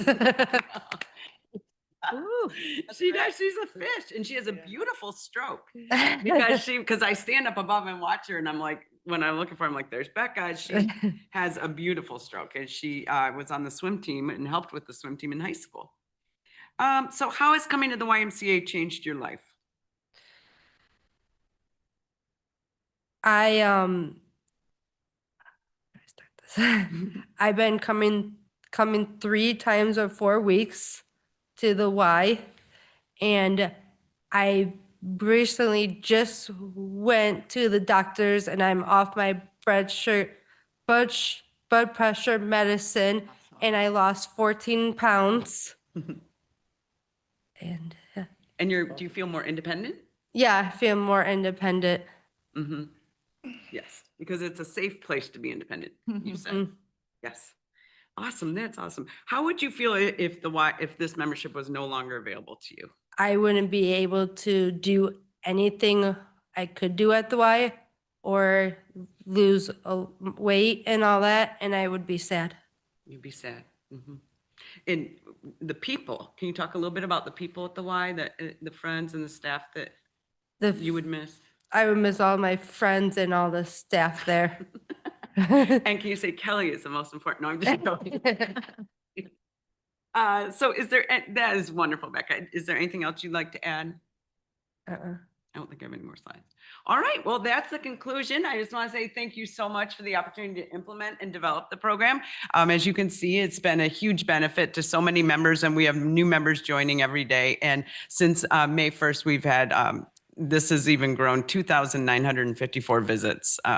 So our members are using it, and we're so grateful for this opportunity. Does anyone have any questions for me or any of the speakers? How easy is it for them to join? It's very easy. You just have to be 18 or older and an Ottawa County resident, and you walk in and you fill out a form, and then you get your picture taken, and it's self-reported. You don't have to submit any documentation or any notes from doctors or anybody. And Does it cost anything? Becca, is it very easy, you guys, to apply? Very easy. And does it cost anything? Nothing. Nope, it costs nothing. So you might want to join her. And I don't know your situation, but anybody, you really don't know who's struggling with mental health or substance use or any kind of delay. And we are very welcoming to all. We always have been, but this has helped us to really focus and be more aggressive in trying to engage and recruit these populations.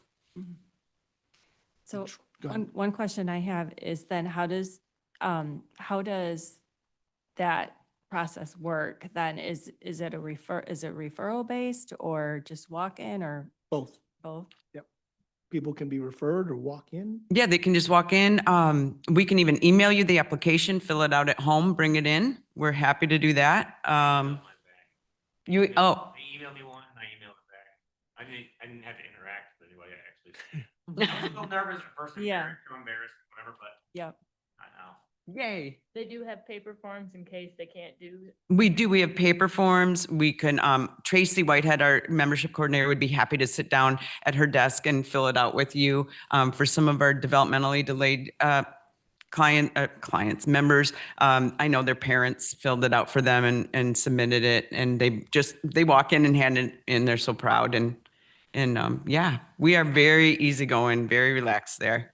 This is in the Ottawa area. Is it like in Holland, New Zealand? Well, the YMCA is in Grand Haven, but we service people as far north as Muskegon, as far south as Holland. For this particular program, you only need to be an Ottawa County resident. And we have had some Muskegon County folks that wanted to participate, but we make sure they're from Ottawa County. Trying to get them to build a Y in Holland. I know, right? Wouldn't that be awesome? We thought about it, I think, when I first started. I have a comment. Thank you for the presentation and thank all of you for coming and presenting. It really puts a face to the kind of innovation that these programs really do have. The millage program, to me, is one of the crown jewels of this Ottawa County CMH. And the innovation that you have been able to utilize, you just hear it. You hear it in their testimonies. You know, you just hear it. And it's worth every minute that I'll put into trying to promote this. So, but thank you, Kelly. Oh, thank you so much, Bob. It's been an absolute pleasure. It fills our cup that our leadership staff are the ones leading. Like I made leprechaun traps last at St. Patrick's Day for Fun Friday. We have speed friend making tonight and we've added social hours. And just to be clear, we invite our entire membership. Like we are trying to integrate this into everything we do. So we don't want anyone to feel like isolated. We really try and encourage everyone to attend everything so that. My son attends MOCA and we did get the paper home to, do his membership, and MOCA sends home a calendar and he says the Wednesdays and Fridays, he goes and said, well, you're going to the YMCA. Yeah. Yeah. He's looking, Yeah. those days are on his calendar. Yes, we hear from Yas how much they look forward to it. They took Young Adult Services OAISD's program, took some students to Zootopia 2. And my friend Deanna is a teacher, and she said the entire time they were in the theater, this one young man, Carter, was saying, CA, CA, CA. And she was like, for one thing, it's the YMCA. And number two, it's after this right now. We're at the movies. Thank you so much. Thank you. Kelly. Michael, you are up for the Yes. executive officer's report. Okay, so you have a handout on the budget deficit reduction plan I'll cover. I have some other stuff that were in other packets I'm going to talk about verbally, and we'll just capture them in a minute. But one of the reasons, so when you have a presentation like that, right, it's what's the impact? And of course, everybody's going to say what it would be bad if it wasn't there, right? So one of the things that I put together and reported in one of the committees is a plan for millage use. And if you watched the county commissioner work session on millage, because somebody was able to stream it live. I think in the future they'll be streamed live without somebody having to pirate it in. You'll notice that I produced a document. I sent it out to all of you to say, what is the strategy with millage as it relates to the upcoming ballot initiative and beyond? And a program like the Y was in one of our members of this board last year at this time. We approved kind of new and different ways of in different programs to go beyond what traditionally that we have been funding with millage. And this Y program was one of them. Integrated already in the community, not segregated in any way. And none of them are, but I'm just saying this is very deliberate attempt. And you can see that there was an independent process for them to be found, get a card. Some of them is like just having a membership card with their photo on it. It's the first time for some of them they've ever had that, right? But so the plan is that all of those programs were eligible for a renewal for another year of millage, but we're right at the cycle where we don't know if the millage is going to continue. So in that strategy that I presented, I'm going to look at, I've asked all of those one-time millage programs, and there's a whole list of them in the packet, and we can send it back out again, to give me a continuation budget because their program's supposed to end at the end of April with an option to renew a year, but I can't renew it a year if, I could use millage savings, I guess, and then they could keep going past the time of the vote. But I don't want to do that. I want all millage programs to be reset on 9/30. So all of them. So what I'm going to do for these one-term programs, I've asked for a continuation budget. How much do you need? If you have some you haven't spent, keep using it instead of giving it back. How much do you need to go from now until 9/30? If the millage gets approved in August, when the millage gets approved in August, we will then begin a comprehensive review of all millage programs and then propose to this board what we are suggesting should be the next millage funded programs for the next 2 years. I want to get all millage programs on a 2-year funding cycle with no guarantee of continued funding after that second year. You'd be eligible, but continuously evaluating how we're spending the millage, the impact of the programs, and to make sure we set aside millage dollars for new things, new populations, new challenges for folks that we haven't done before.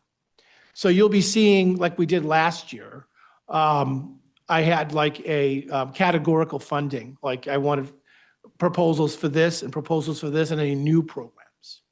So we do have a strategy to deal with continuing the 1-year millage till September 30.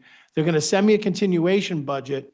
And then based on the outcomes that we're getting from them and what we recommend, I'm going to come back to this board next month and saying, I want to use some of the millage savings we have to continue these to the end of the fiscal year. So that way we get past the vote. Say it doesn't win in August, it will. Then we'd still have November, a shot at the ballot, it would be difficult to keep things running without a continuation budget past 9/30 for October 1 because it's a new fiscal year. But I'm just letting the board know that we have a plan to address this that will bring to you for consideration to don't let some of these one-time programs end on May 1st. And if this was like last year and the millage was approved last year for another 10 years, you would have already been through a process of understanding our strategy for millage funding, how it hits multiple populations, how we're looking for innovation and growth on who we're helping to, along with some of our traditional programs that we have funded with millage. So next month, you'll see me come with, okay, here's what the continuation budgets look like. At the Finance Committee, we'll see it first. Here's what I'm recommending. And of course, the Finance Committee would push that vote. They'd recommend that vote to you as a full board. So we understand that we don't let programs close next month.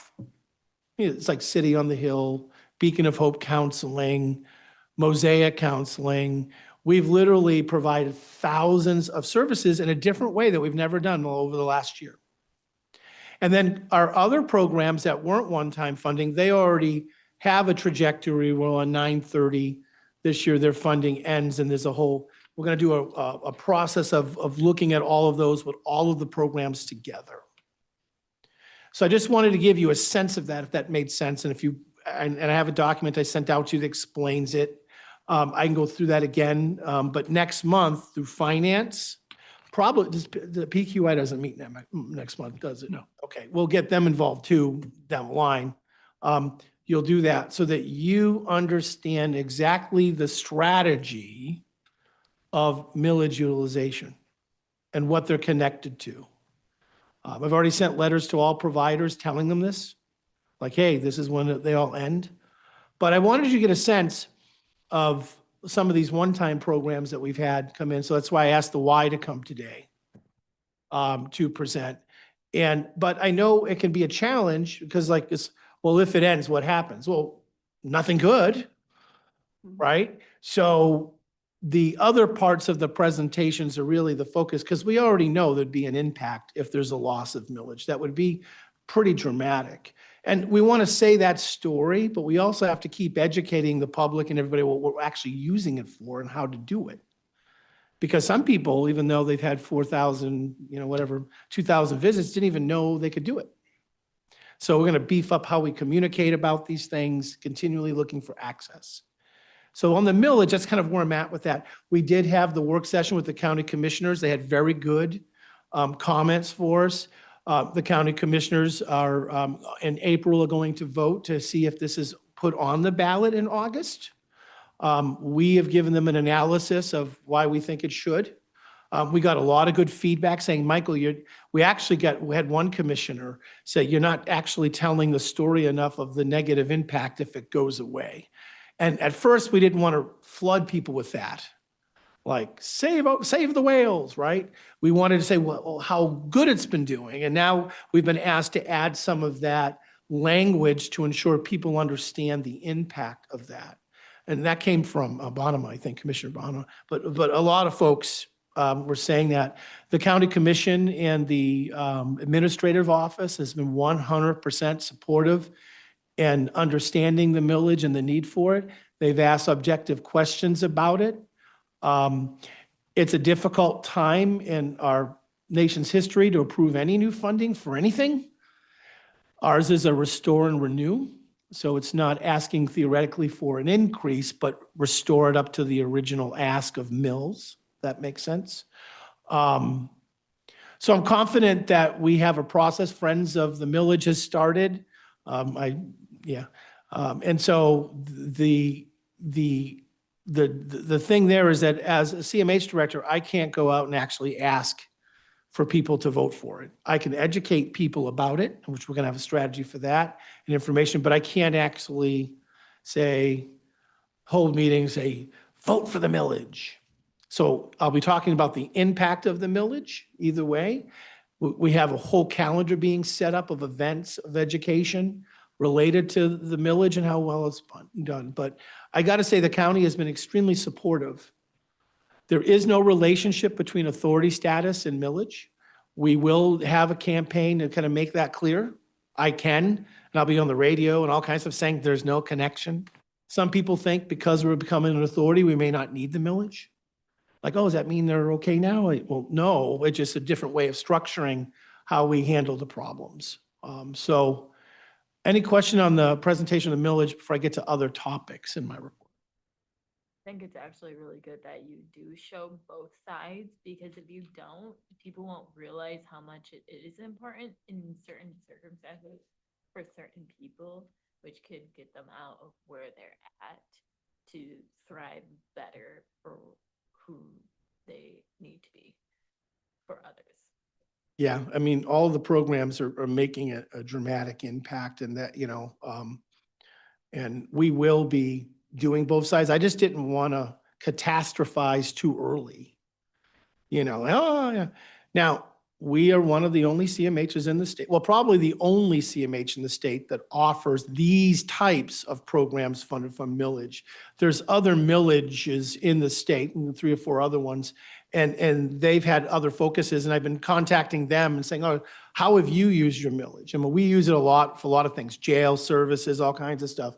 But I am reaching out to other CMHs that have a millage and saying, what has been your strategy to deal with the gap of Medicaid funding or people that are not even eligible? And so it's not just I'm gonna really seek that information and gather it and give you a report of how have other millage programs done the same thing with the CMH millage. But we have some uniqueness that we can offer. We were the first in the state. So, it's good stuff. Can I just add a little context on the millage kind of messaging about what happens if it goes away? And I don't know how well I will say this, but I think there is a fine line when you tell the story about what happens if it goes away. I think that's something that has to be done carefully. Yes. And I think it's probably a story better told by professionals. Because I think, one, it can scare our consumers to ask them those questions and have them think about, if this goes away, what will this do to you? So I think it feels more genuine to hear like all the wonderful things it's doing. I loved hearing these testimonies this morning. And then I think it's really easy then for people to realize, wow, what I think we can make that connection of this will be gone, if this ends, but I think it's better verbalized by staff than by consumers. Yeah. And then us developing what other funding sources, if any, could be used too, like, having contingency planning. You wouldn't be able to do that for all of the programs, but but I do agree. I think it's better that the other message is done in a very careful way. And that's why I've been kind of holding back until I can figure out some of that. Like Yeah. puzzle piece. Yeah. But yeah, Okay, so the next thing I wanted to update you is our budget deficit reduction plan update. And I sent, there was included in your information, it will be on the online packet because I didn't have it finished until yesterday. So as you remember, the last 2 fiscal years, we ended up the year with a deficit, right? And there have been many efforts that I didn't put on here to address that deficit. But I wanted to give you just a general update of what I think the variables still are, how we're handling them, and an update related to that. The last couple of years, we've had dramatic efforts to decrease the deficit, but we still had to utilize the LRE's internal service fund, which is our Medicaid rainy day fund, which is our money to balance the budget. And so obviously that's not sustainable forever. As Margaret Thatcher once said, sooner or later you run out of other people's money. Okay, she's talking about socialism, of course, but in this reality, I'm talking about the region and the state.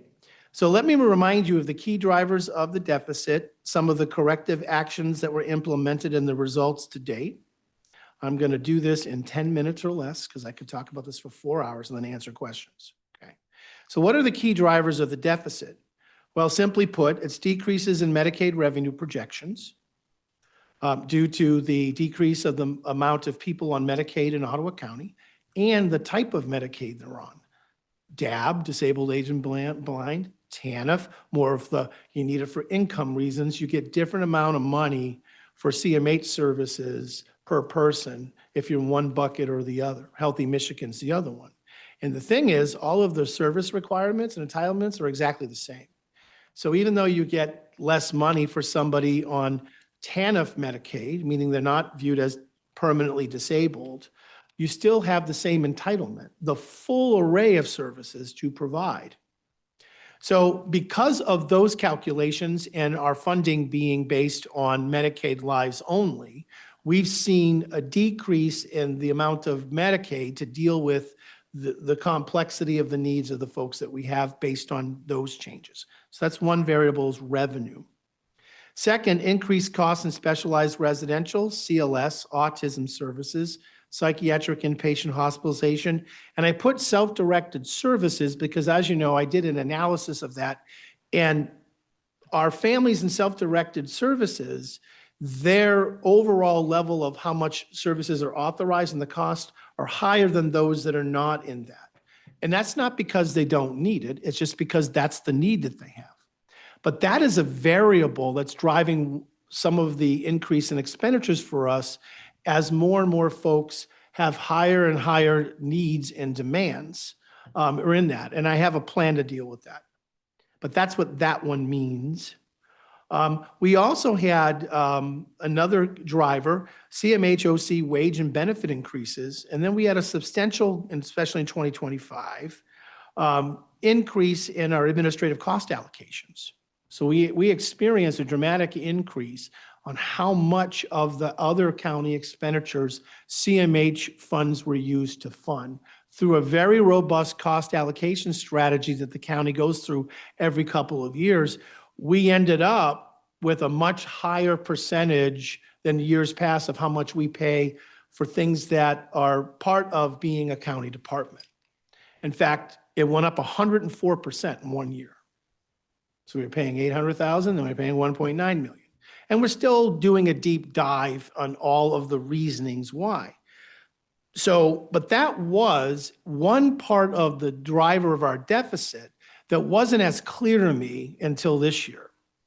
Remember, I started late 2024. The budget was already done for 2025.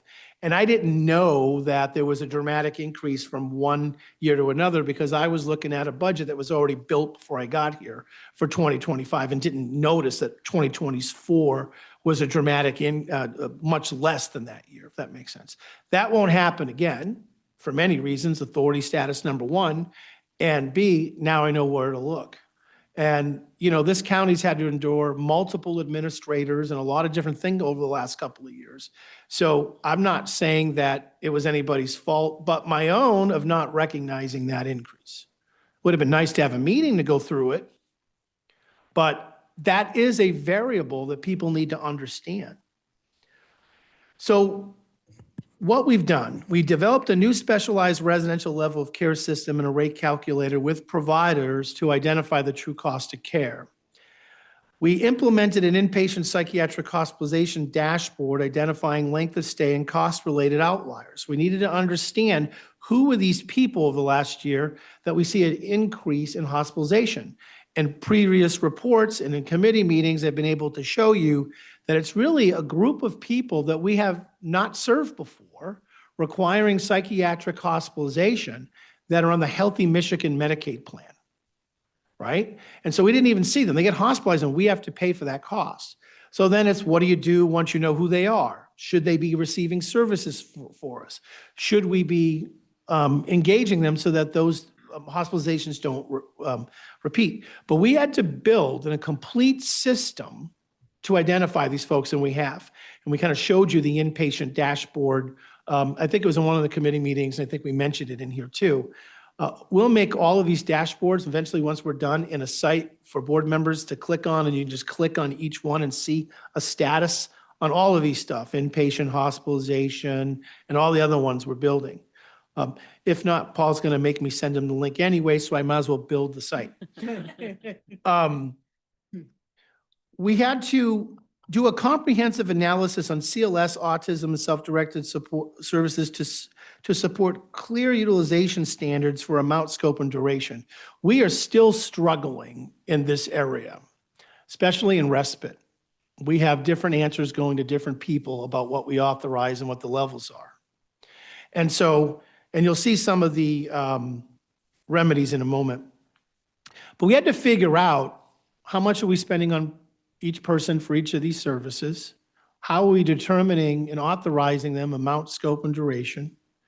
How do we then, with the region and other partners, say what is allowable, what should be the rate?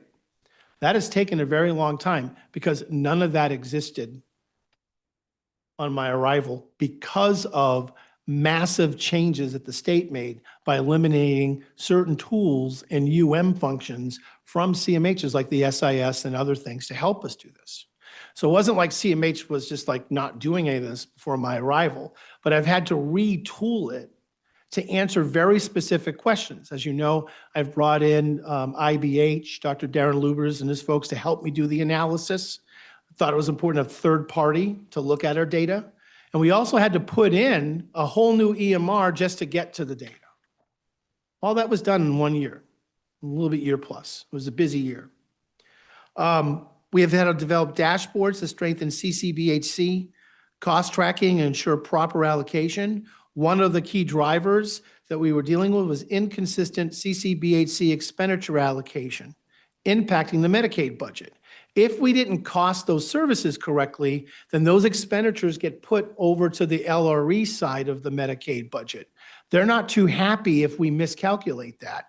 If it's supposed to be paid with CCBHC revenue sources, and we didn't have that expenses allocated right, it got put on the traditional Medicaid side, thus increasing the deficit.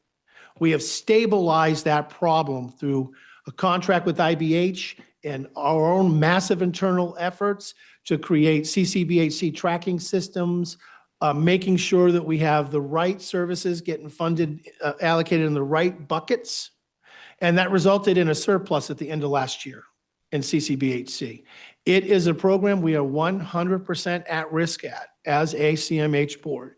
If we don't balance that correctly, we can't go to the Medicaid ISF that the region has. We have to pay for that out of other local dollars. General fund, millage, fees that we correct. So that is very important for us to maintain, but it was a contributing factor. I'm proud to report that we believe that we have the systems in place to actually know what's going on, to have predictive analytics of how much CBC services we need to match our revenue projections with that in expenditures. We have brought on designated coordinating organizations or contract organizations that can do some of the services for us. And so I think we're in a strong position. Yes, Tom, I didn't say healthy. A strong position to be able to monitor this and manage it.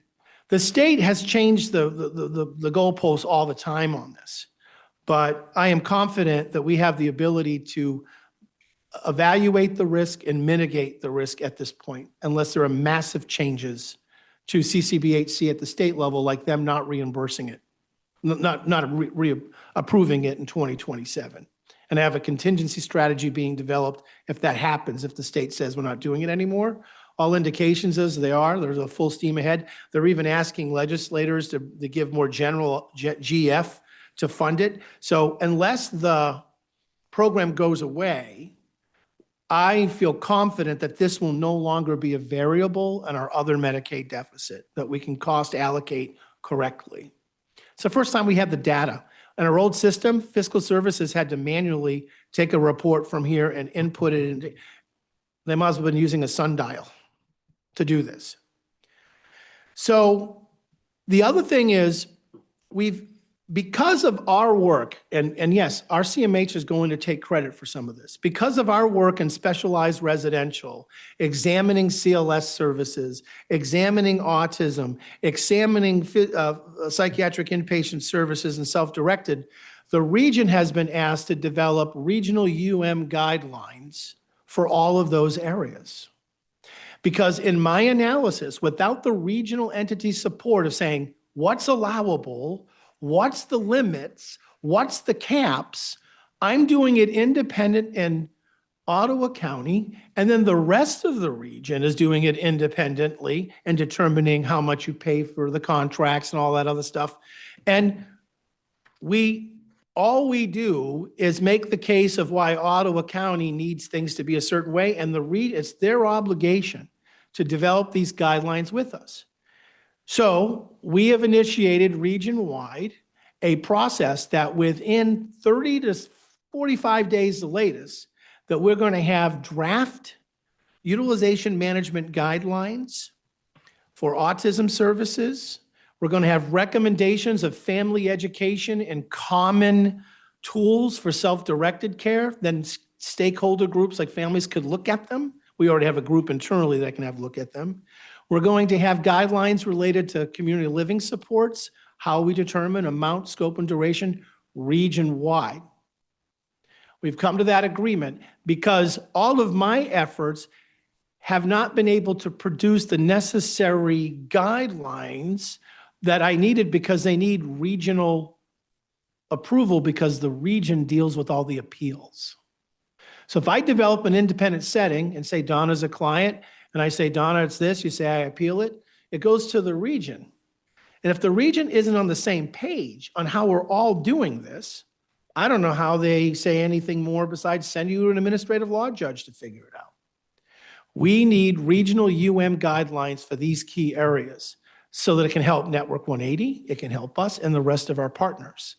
So our internal efforts over the last year, a lot of them have been bumped up to the regional level, but I'm only allowing a small time frame for us to see if we can produce some of these things. And we've all agreed with this at the region because the clock's running out. We can't wait another year for regional guidelines on functions that we should have already had at the regional level, and they're quite aware of it.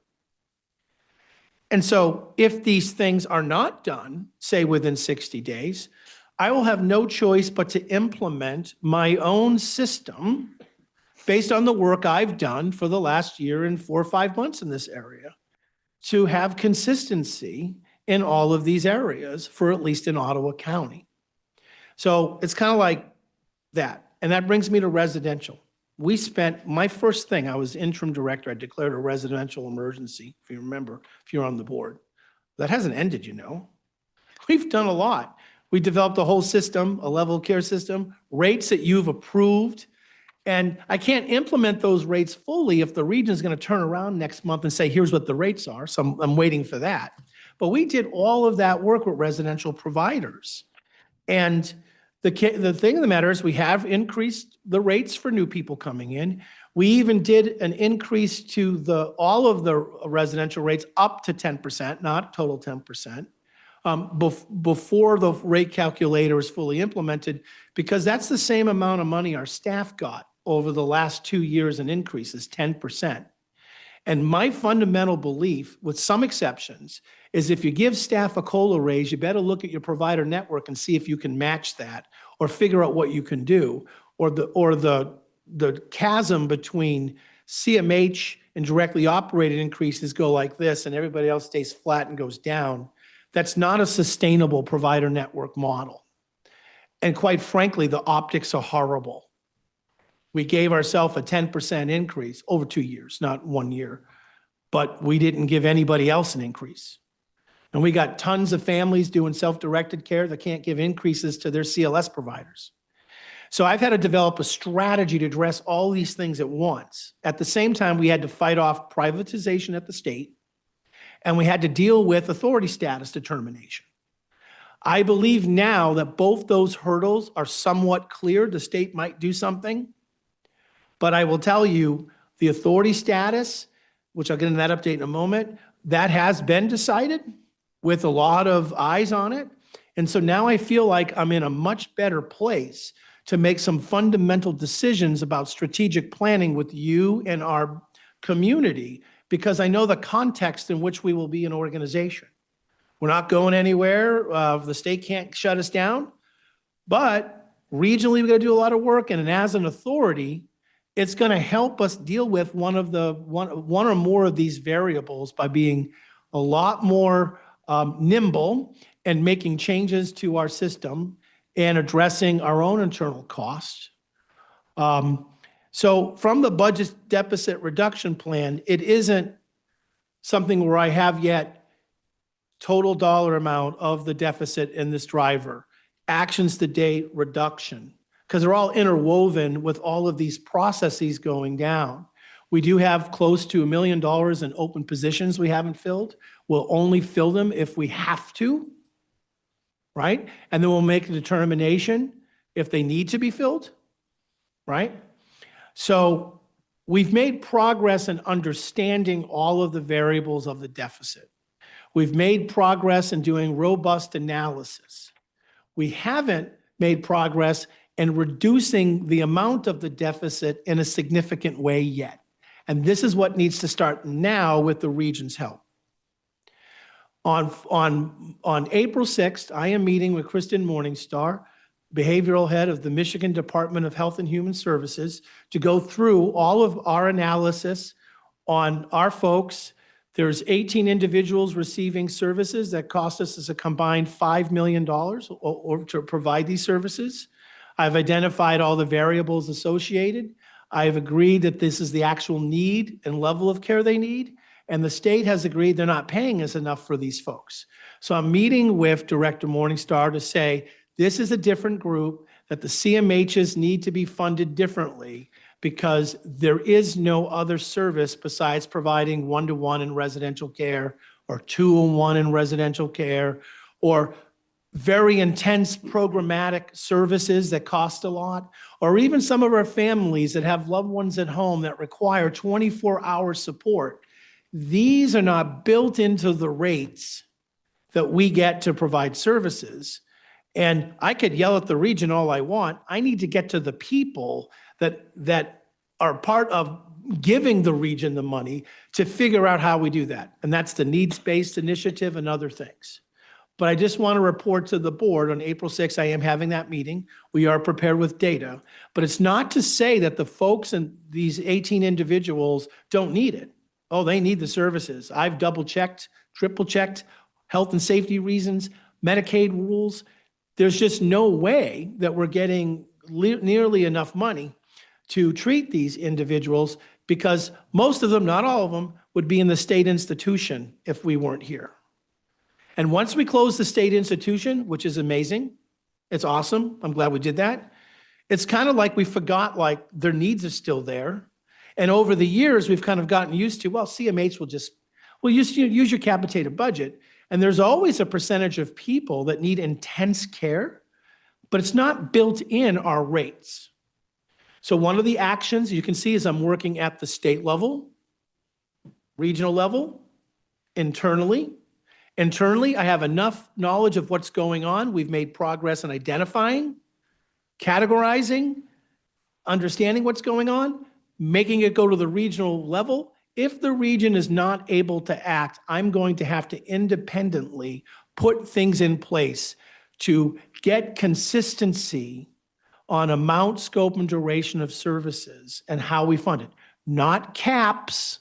So if you're a public person hearing, oh, he's going to put a financial cap on, no. How do we determine the cost of care? And then how we prioritize that in our budget. So I threw a lot at you, but it's multiple levels, and hopefully you can see the complexity of how these all work together and how we had to start internally and go regionally and then bring issues to the state. So I'll take any questions on what I've been saying. I know it was a lot, but I tried to put this together. I'm like, I could have written a white paper. And I might have to do a comprehensive report for this board that is more than this pretty soon. And I covered these in the committees in one way or another.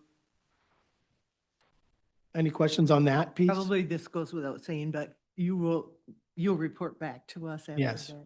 Oh, absolutely. Yeah, I get a half an hour, so I already got a plan. Yeah, yeah. But you know, so I can give an update on the authority status transition. If you have other questions on this first. Okay, can I ask, just going back to that region-wide guidelines, Mhm. that's something that you presented, it hasn't been approved at the regional level yet? What's been approved is the work groups have been formed. We've already been meeting, and what has been approved that the region will, and we're starting with autism and one other one first, will produce these things within 30 to 60 days for us to look at. Who has final say about what those guidelines are going to be? Is that the LRE? Ultimately, the responsibility falls on the LRE. It falls on the PHP, who actually delegates all of these managed care functions to us. So as far as the state's concerned, they're like, you should do it, LRE. Now, you want to do that with your partners and have the variety, you know, the variables locally put in there. But ultimately, it's the responsibility and the function of the PHP to have a utilization management process and guidelines. Our region historically has tried that a couple of times, and quite frankly, us CMH is kind of like, wouldn't let them do it, to be blunt. Well, we're not going to fall. I will fall any regional guideline that the region produces, unless it's an existential threat to our existence, which I don't think that would happen. We have to move. If the PHPs have any value, this is the value. I mean, we have an LRE board meeting. We sit there and we talk about millions of dollars of deficits. And Mary's like, does anybody, Mary's the CEO, anybody have anything to say? They're like, I don't know, what are we doing? This is the way to deal with it. So how much influence or input will Ottawa have on that? And I know that there will be conflicts within that meeting. Other CMHs will view things differently. Mm-hmm. And so I just don't know about like how you will address the needs within Ottawa County. Yeah, well, we have representatives and I am involved in all of those processes. You start with the principles and what we're trying to do, how we do it versus what and why. You know, the what and why is important to me. The how can be changed a little bit. But obviously, if something was produced that I felt was not in the best interest for the citizens of Ottawa County, then I would use the internal conflict resolution process in the region to address that in a formal way. By the way, that goes all the way, which we would never do, to say we don't want to be part of the region anymore, which has huge implications. But it can go that far. You can say you'd rather be assigned somewhere else. It's a long process. I wouldn't recommend it, but we have that ability. But I will not allow, obviously, guidelines that would have a dramatic impact to our folks. Having been a part of that process in the past in attempts to do that, I understand there's multiple barriers that will prevent this from being successful. So good Mhm. luck with that. Yes, I know. Yeah. But if I don't do it, if I don't try to have them do it, and then I implement something here, and then 2 months later, they implement something else. So that's why I'm waiting, because I've been waiting on the residential side for a while. We've been ready to go. And they built their rate calculator based on ours.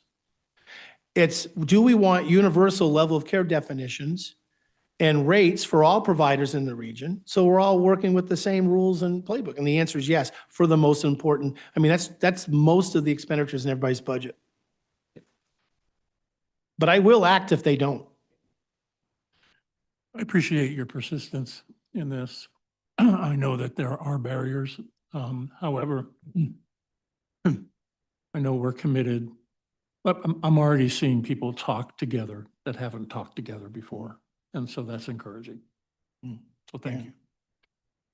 Any other questions for Michael on this? Yeah, I have a quick question. Mhm. So the key drivers of the deficit, I'm assuming you've created in your electronic healthcare now. How many are on self-D? How Yes. many are on, Mhm. so you have clear numbers? I do. Okay. Yes. And the amount of individuals in the IDD adult world that are on self-directed care arrangements is growing. Mhm. And we have the largest percentage in the county, I mean, in the region. So even though there may be more people being served at, say, Kent County, our percentage of folks on self-directed care based on our population is the highest in the region. Maybe in the state, maybe Oakland might be the other one. That's good news. People have taken advantage of that. But as you know, and as at least one person in the audience knows directly that I'm aware is here, there's no continuity and consistency on how that stuff's done. Even though there are guidelines, it needs to be shored up and it has to be done at the regional level. Because you can't go to Allegan and get the same thing that we offer here under that arrangement and vice versa, or West Michigan CMH, or even Kent County. Not to put you on the spot, do you happen to know the number of people on self-D? 179 and growing, 180, 181. And I think that's a good thing. It's not a bad thing. Mhm. And I haven't had, even at one of the finance committees, we had an analysis of the cost of that compared to people with similar services, not in self-directed care, and it was definitely higher. That was not to say that they didn't need it. Well, it's just nice to have the breakdowns since you have the ability That's right. now. Yeah, we know exactly. Now, are we consistent yet on how we deal with that 170? No. Right? So if the region's going to help do that, great. If not, we have to do it alone. But the region really needs to step in and say, here are the rules with this. Because we get conflicting messages, we give you conflicting messages, the region gets conflicting messages from the state.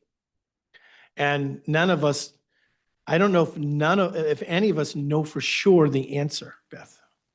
And that's what's Hopefully frustrating. between everyone, it can get. Well, I'm not sure, like on certain things that everybody agrees on what the answer is. We have, say, Michigan Department of Health and Human Services, the Self-Directed Care Division saying one thing. We got the regions interpreting another way, each CMH another way, each employee within a CMH another way.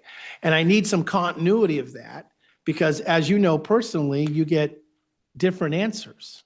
Call on Monday, I might tell you one thing. Right. Call on Well, Wednesday. you know, it'd be nice if you had guidelines set up that Yeah. even the people using self-D could go to the website Yeah. and get. Yeah, we have some. They're answers just they have to be revised and approved by the region. Hence why I started this initiative with the region. Doesn't do us a bit of good to have the Ottawa County guidelines only for the region to say they're not valid. So that's why I kicked it upstairs with a small time frame. And they're wanting to do the work. They just needed support to do the work. Good. We got that done. Good. But it is crazy making still. Michael, if I could make a comment here. It looks like you're fighting 3 wars simultaneously here. Mhm.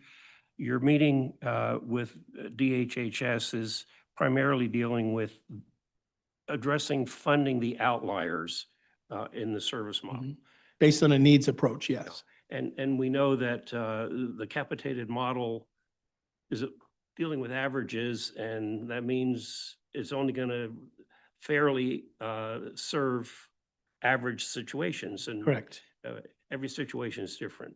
And the specific individuals you're talking about with very high, very expensive needs to service are outliers to the delivery model.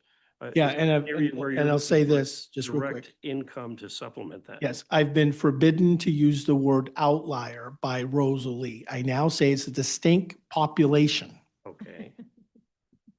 And I mean, and that was actually helpful because That's- they're not outliers. Statistically valid Yes. nomenclature. And so now the IBH is able to show me as of last week, and you'll see this report, that they're so statistically significant, they can only be a different population. They cannot be an outlier in a common group. Yep. And so that was important for me to figure out statistically based on the variables, because we're talking about people that shouldn't even be talked about in the same category as, say, someone in a more traditional specialized residential or outside of those settings. And that's what our residential providers are dealing with in Ottawa with this group, is that these are different population and the world's viewing them as the same population in specialized residential, and they are not. And that's helped us, but it took a while to tease all that out and to be able to demonstrate that, both from a clinical perspective and from a statistical perspective.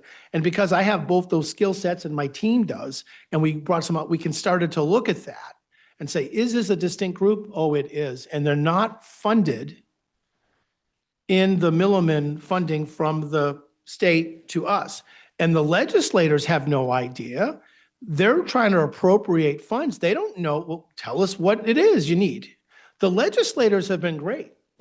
They keep appropriating the round amount of money. We just keep asking for more.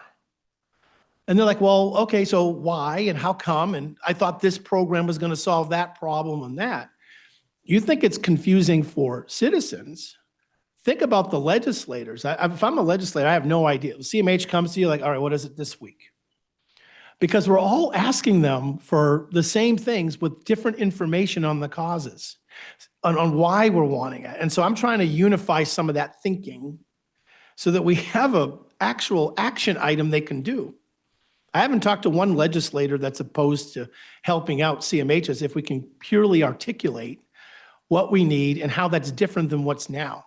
And those made those conversations easier. Oh yeah, this is what I'm saying. But Well, to get back to yeah. identifying the financial issues, when the state operated Mount Pleasant, these individuals who were the most expensive, most needy individuals to serve were handled by the state in Mount Pleasant. That was outside of the capitated model for services for the rest of the population.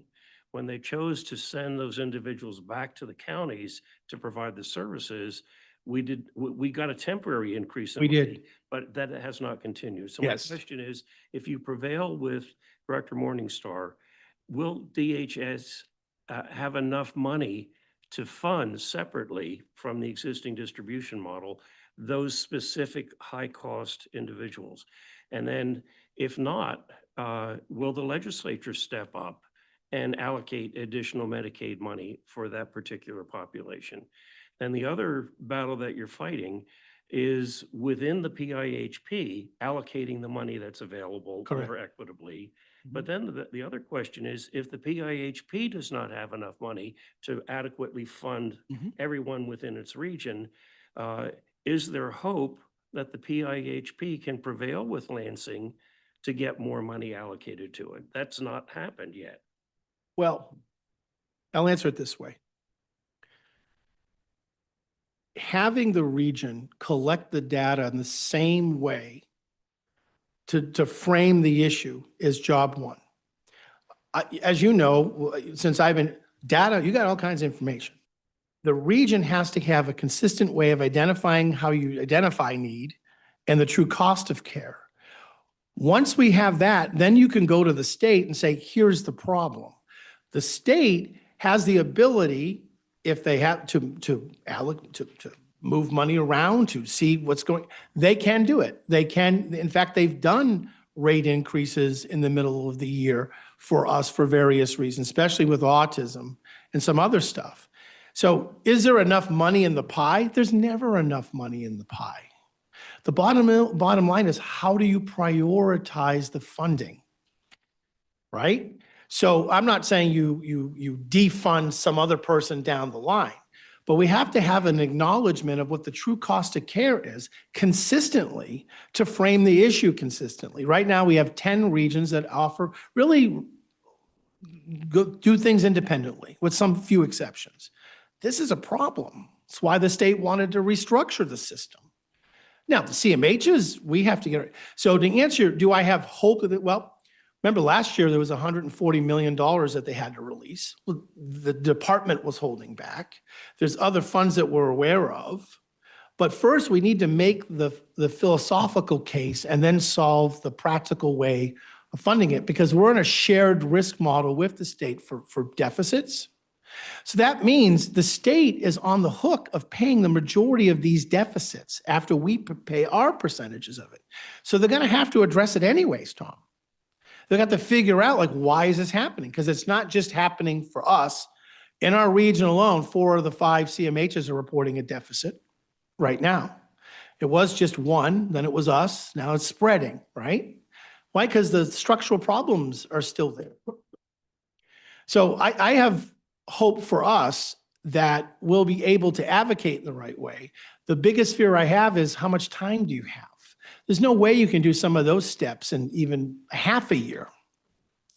And so it's setting the stages, which we started over a year ago.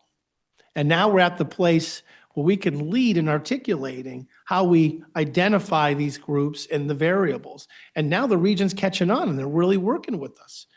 I just don't want the clock to run out before the whole Medicaid ISF is drained from the region. Right? And then the state has to figure it out, what do we do in that case? And there's a time lag on the legislative calendar. I believe the budget hearings for next fiscal year have already concluded. Yeah. To me, this is a departmental at the state, not a legislator issue. I mean, they're asked to, they can be of aid to us for sure. But this is really, what are the expectations and what is allowable in the benefit? And is this being addressed in the money that we're getting from the state? And in this area, we haven't done individual rate setting on specialized resident, like in the state, it's not consistent. So it's a moving target, but my update to you is to keep reminding you, here are the variables, here are the actions, here's where we're heading with it. So hopefully I was able in that more than 10-minute thing to convey that to you. And I try to I take little pieces of this and I bring them to each of the committees, a little piece. Yeah, you do. The only other update I had was on the authority transition. If it won't take long if I could go to that, unless, yeah. So first of all, the Ottawa County administration and department heads have been 100% supportive and trying to determine all of the really detailed authority transition issues. So we've kind of have leads on these. We're in the process of identifying a couple things. One, what would have to be stood up by CMH independently by 10/1 of this coming year, right? Because that's the beginning of the fiscal year. Right now, where we're at is there's certain finance things like our Munis system, general ledger, all of these things that we're in the process of, we had some meetings yesterday on it, of identifying how we're going to do that, what contracts are needed, how we pay for it, who's on the team. And so we're kind of like at the beginning stages about to take off. The first step is for all of the things, HR, IT, finance, contracts, legally, what do we have to do independently from the county by 10/1 and get those process started versus what could be continually be contracted with the county past 10/1 of this year, either for another year or indefinitely. Things like facilities. We know that everything in facilities, we can keep the same under contract. Now, I get to negotiate the rate, But that is something that we can do. Stay in our buildings, have the grounds, who's cutting the grass, all of that stuff, we would keep the same. And the goal is to have as less chaos for the staff and the community in the first year or two, unless you have to stand it up independently. So we're finalizing that list within the next 2 weeks of my timeline. This has to start now. We've already started with finance. IT has been great to tell us certain things that we can continue and not continue, but we have leads picked up. We have items identified. We're starting to talk about the bigger things. And next board meeting, you'll have more of a chance to see like a Gantt chart of here are the issues and here's how we're addressing them. I will tell you this, the county agrees with this statement. No Medicaid dollars will be used for CMH authority transition costs.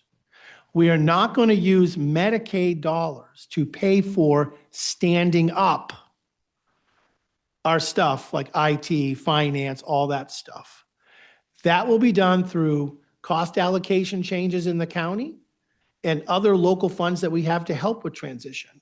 But it's important to understand that we can't add to the Medicaid deficit through the transition. That would be disastrous, right? Disastrous because one of the major reasons why the county voted to have us as an authority is because they didn't want to have the risk, the Medicaid financial risk of deficits. So I'm saying, well, don't add to it while we're leaving. And they 100% agreement on that. So at times we may be like, how are we funding certain things? Like I'm hiring a CFO, right? Were you going to use vacant positions for that? We already kind of know. Our legal contract that you just approved today, we're going to use some of our local funding for that, general funding for that, until we know, because once we become an authority, those become legitimate Medicaid expenditures. But I'm just assuring the board that none of the transition costs of becoming an authority will be on the Medicaid side of the aisle. Does that make sense? So we're about to like take off. I know my Anna Bednarik, my COO, she's good to have a COO because she's nervous. Like, we need to have this decision by tomorrow. I'm like, we're about to have it. It's getting all of the county department heads together, understanding it. We have a process that Patrick and Brian, the deputy administrator, are using. It's effective. And we're about to be able to really understand what needs to be done before October 1st. I'll take questions on that. I have some questions about the bump up that you've experienced due to admin and IT in the last couple of years. I know that sometimes as Board of Commissioners, we don't always see all of the itemized details of what is included in all of that. So for me, that's a note to now require because it's hard for me to envision why this went up so substantially. Because when something comes up, even say like a change in administrator or something, those kind of additional costs are covered by a contingency fund, which should not then be kicked out to, for instance, CMH. So this should be more like the day-to-day, like why these increases. So the things that come to my mind, and I might not be right on these, but things that come to my mind are things like we had a huge increase in IT costs due to the sheriff cameras going online. Major expenses. Sure. And then also like we brought a court building online. So now we have major building expenses that have increased. And so I'm just suspect that those are the things that are bumping up, Sure. These cost allocations so high to CMH. Yeah. Again, without having had that clearly spelled out, I'm not confident of that. I will bring back the variables associated with that. Yes, I think we need to know those Sure. details, like what exactly drove those things up so high. And then also, as you're moving forward, if you're brought a number like this, just a blanket number, that needs to be broken down. Yes. Because it's possible I think you need to start picking and choosing. Well, that's a legit CMH expense. Now that Yeah. we're not a department, that really shouldn't be something that we're helping to Yeah, cover. I will bring that to you. I will tell you, what I can tell you is that if there was a specific project for a specific department, we Mhm. did not bear the cost of that. Okay, So there are variables like how many employees you have, and we had a growth in that, and other Yeah. things that contribute to an allocation model.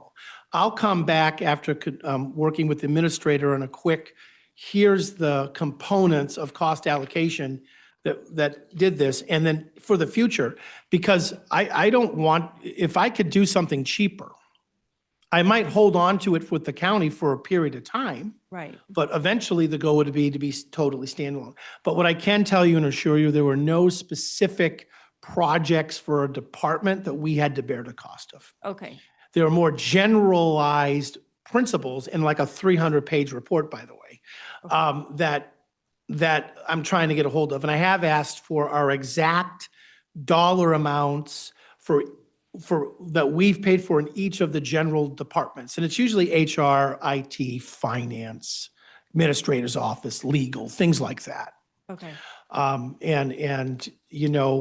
think that we just had terrible timing. Like a new cost allocation model was done.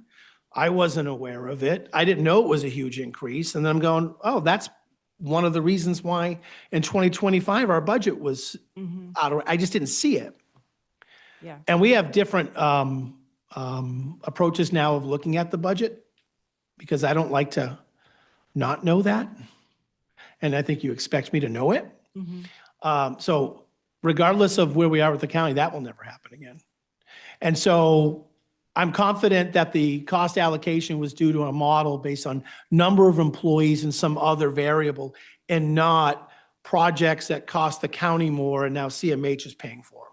Well, I know for a fact it's not that. Sylvia, it might be, I don't remember, 6 months or a year ago when they came and there was dramatically increased cost for servers. And Yeah, that was another one. that's what I'm wondering, Yeah. if that's what it is, because I would assume that increased all our entire IT cost. It did. IT went up considerably, Yeah. but there were other costs that One I didn't. was Yeah. thinking of. But it's things like that, Yeah, right? right. Then how do you bear the cost? Mhm. Well, maybe it's users, number of users, right? Well, if I know that's the system, if I was still a county department, I would have less and less people using computers all of a sudden. Right? So, Yeah, but and I suspect it's a matter of, like, what's your budget, and then the expenses are allocated that way, or number of employees. There must be a formula there Yep. somewhere, but. so that's basically the update for that. More to come in committees and next month on it. And that was my report. Okay, anybody else have anything? If not, we will move on to old business. There is none. New business, we have one item here, appointment of a nominating committee. We will have an election at our next meeting in April for the offices. And as we did last year, I'd like permission from the board for me to establish a nominating committee. And I will propose that as a motion. Support. Okay, any discussion? All those in favor of the motion respond by saying aye. Aye. Opposed, same sign. And as we did last year, I think we had the executive committee members and another board member. And Bob, if you have a little bit of time to serve on that, we'll try to do it by Zoom so it doesn't. I don't think it'll take that long. Okay, good.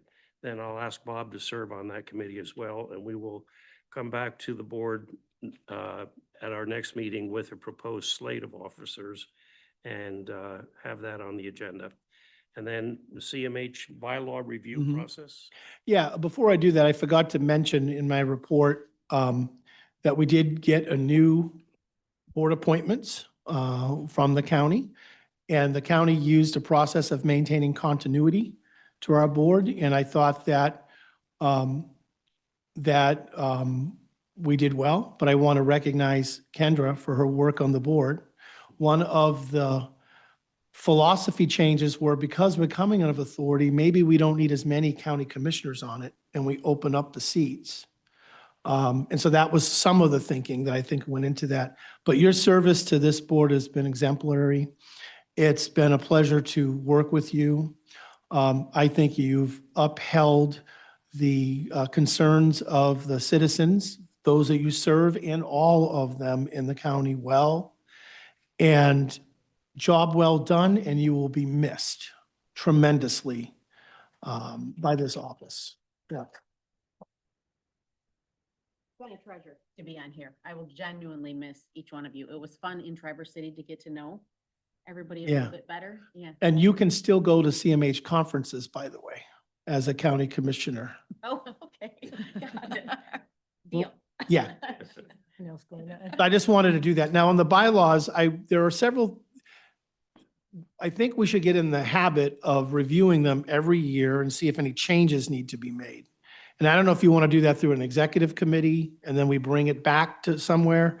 But I know there's a couple of things in the bylaws that I'd like us to look at for sure. I've started identifying areas. I just needed to know the process in which you wanted to do that.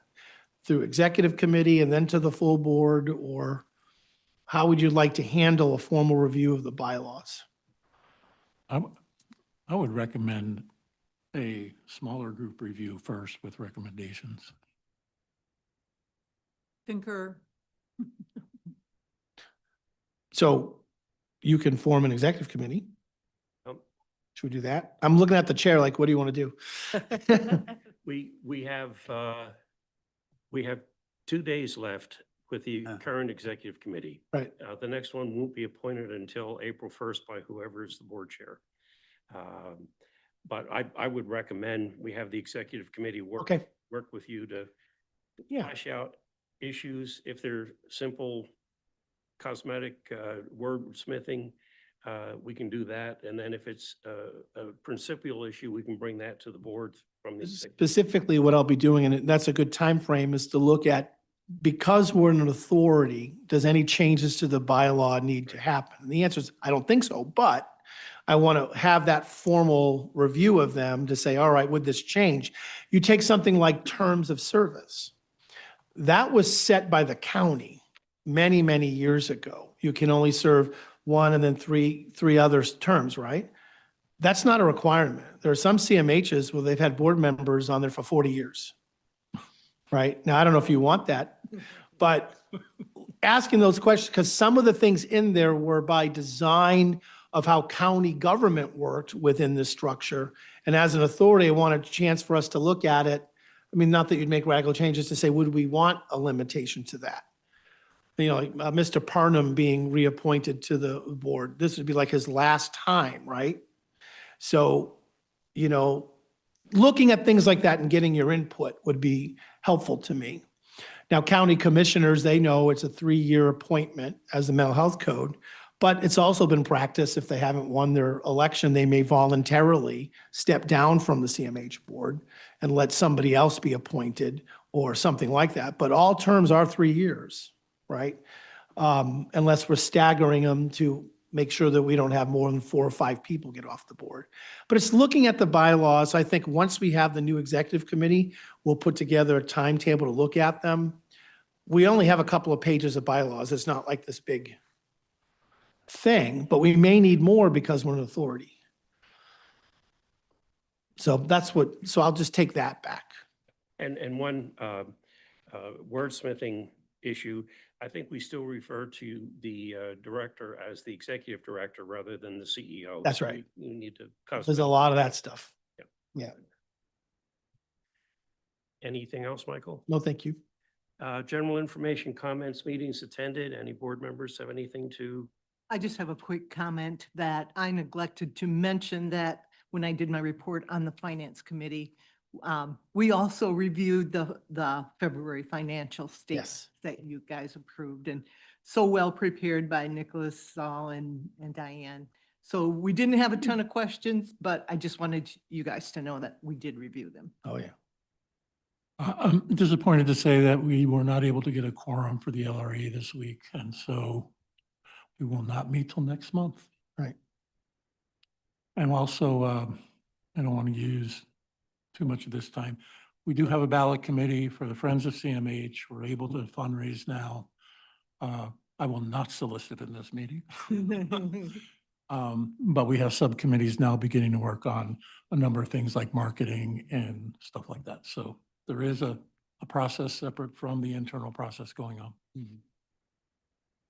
I just want to comment that I thoroughly enjoyed the social rec presentation from the YMCA. I don't get to Grand Haven that much, so to hear that was really cool. I have she's 50-something-year-old sister-in-law that lives at Gracious Ground, so I texted her while they were talking, and I just said, Amy, and I don't know if it's a typo or not, but I said, Amy, what's your favorite thing about the Y? She said dirt bikes. Could that be? Yeah, I don't know. I mean, she's like 54. I don't know if that's true or not, but I just thoroughly enjoyed that. I 100% believe in the physical fitness for your mental health. And so thank you for inviting them. It was a really great presentation. I don't know. She said dirt bikes. I don't know. I bet she bet spin. Spin, what that's right? I got to find out now. Video games, I don't know. Okay, any other comments from board members? If not, we will open the meeting for public comment one more time. Krista Mason, Benjamin's Hope. I'll be really quick.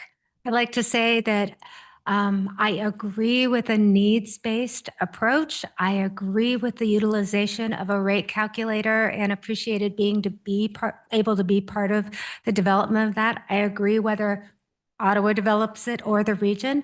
I agree with standardized utilization measures. And I wholeheartedly agree with the millage being used for programs like what we saw today. That is extraordinary, and I feel proud of it as an Ottawa resident. And I'd like to share with you exactly where I live, leading one of our organizations in the midst of all of this. And I want to thank you for the ongoing work that you're doing to reach agreement among our region. And it is a shift of, or a finding of philosophical agreement. While that's being pursued at the region and at the state level, I have a payroll every 2 weeks to meet of over $200,000. That doesn't even talk about other things that we have to spend money on, right? So when Dr. Bashir says this is urgent, I'm telling you it's urgent. It's urgent. So this is both a thank you, an expression of gratitude, and also a communication of my situation, which is probably echoed by many providers throughout our county. Thank you. Thank you.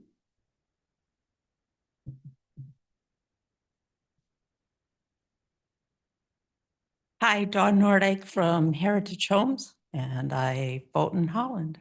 So I have a meeting with Dr. Bashir's on Monday, so I don't want to hit things too hard that we may be solving this week. And we've been in pretty much constant communication since he came back. But these issues continue, and I've been before you a couple of times, but maybe not often enough.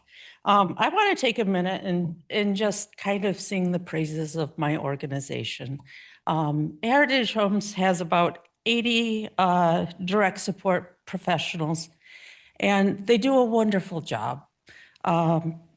We also have home managers and program assistants who work so hard every day. We serve in our specialized residential because this is the programs that are coming up about funding all of the time at this point. We serve 24 individuals there. We have 3 open beds right now because we have had deaths. 2 of the individuals who have passed away, Heritage Home served for over 30 years. And I just, it was heartbreaking to lose those individuals, but at the same time, they passed away close to 70 years old with some significant disability. And I think that speaks highly of the care that they received and the love that they received from the individuals who cared for them. We are looking at potentially having 5 open beds over the next month or two. That's a lot of open beds. And in part, it's because the rate calculator has not been finalized. And Heritage Homes has a couple of one location in particular that is 4 beds.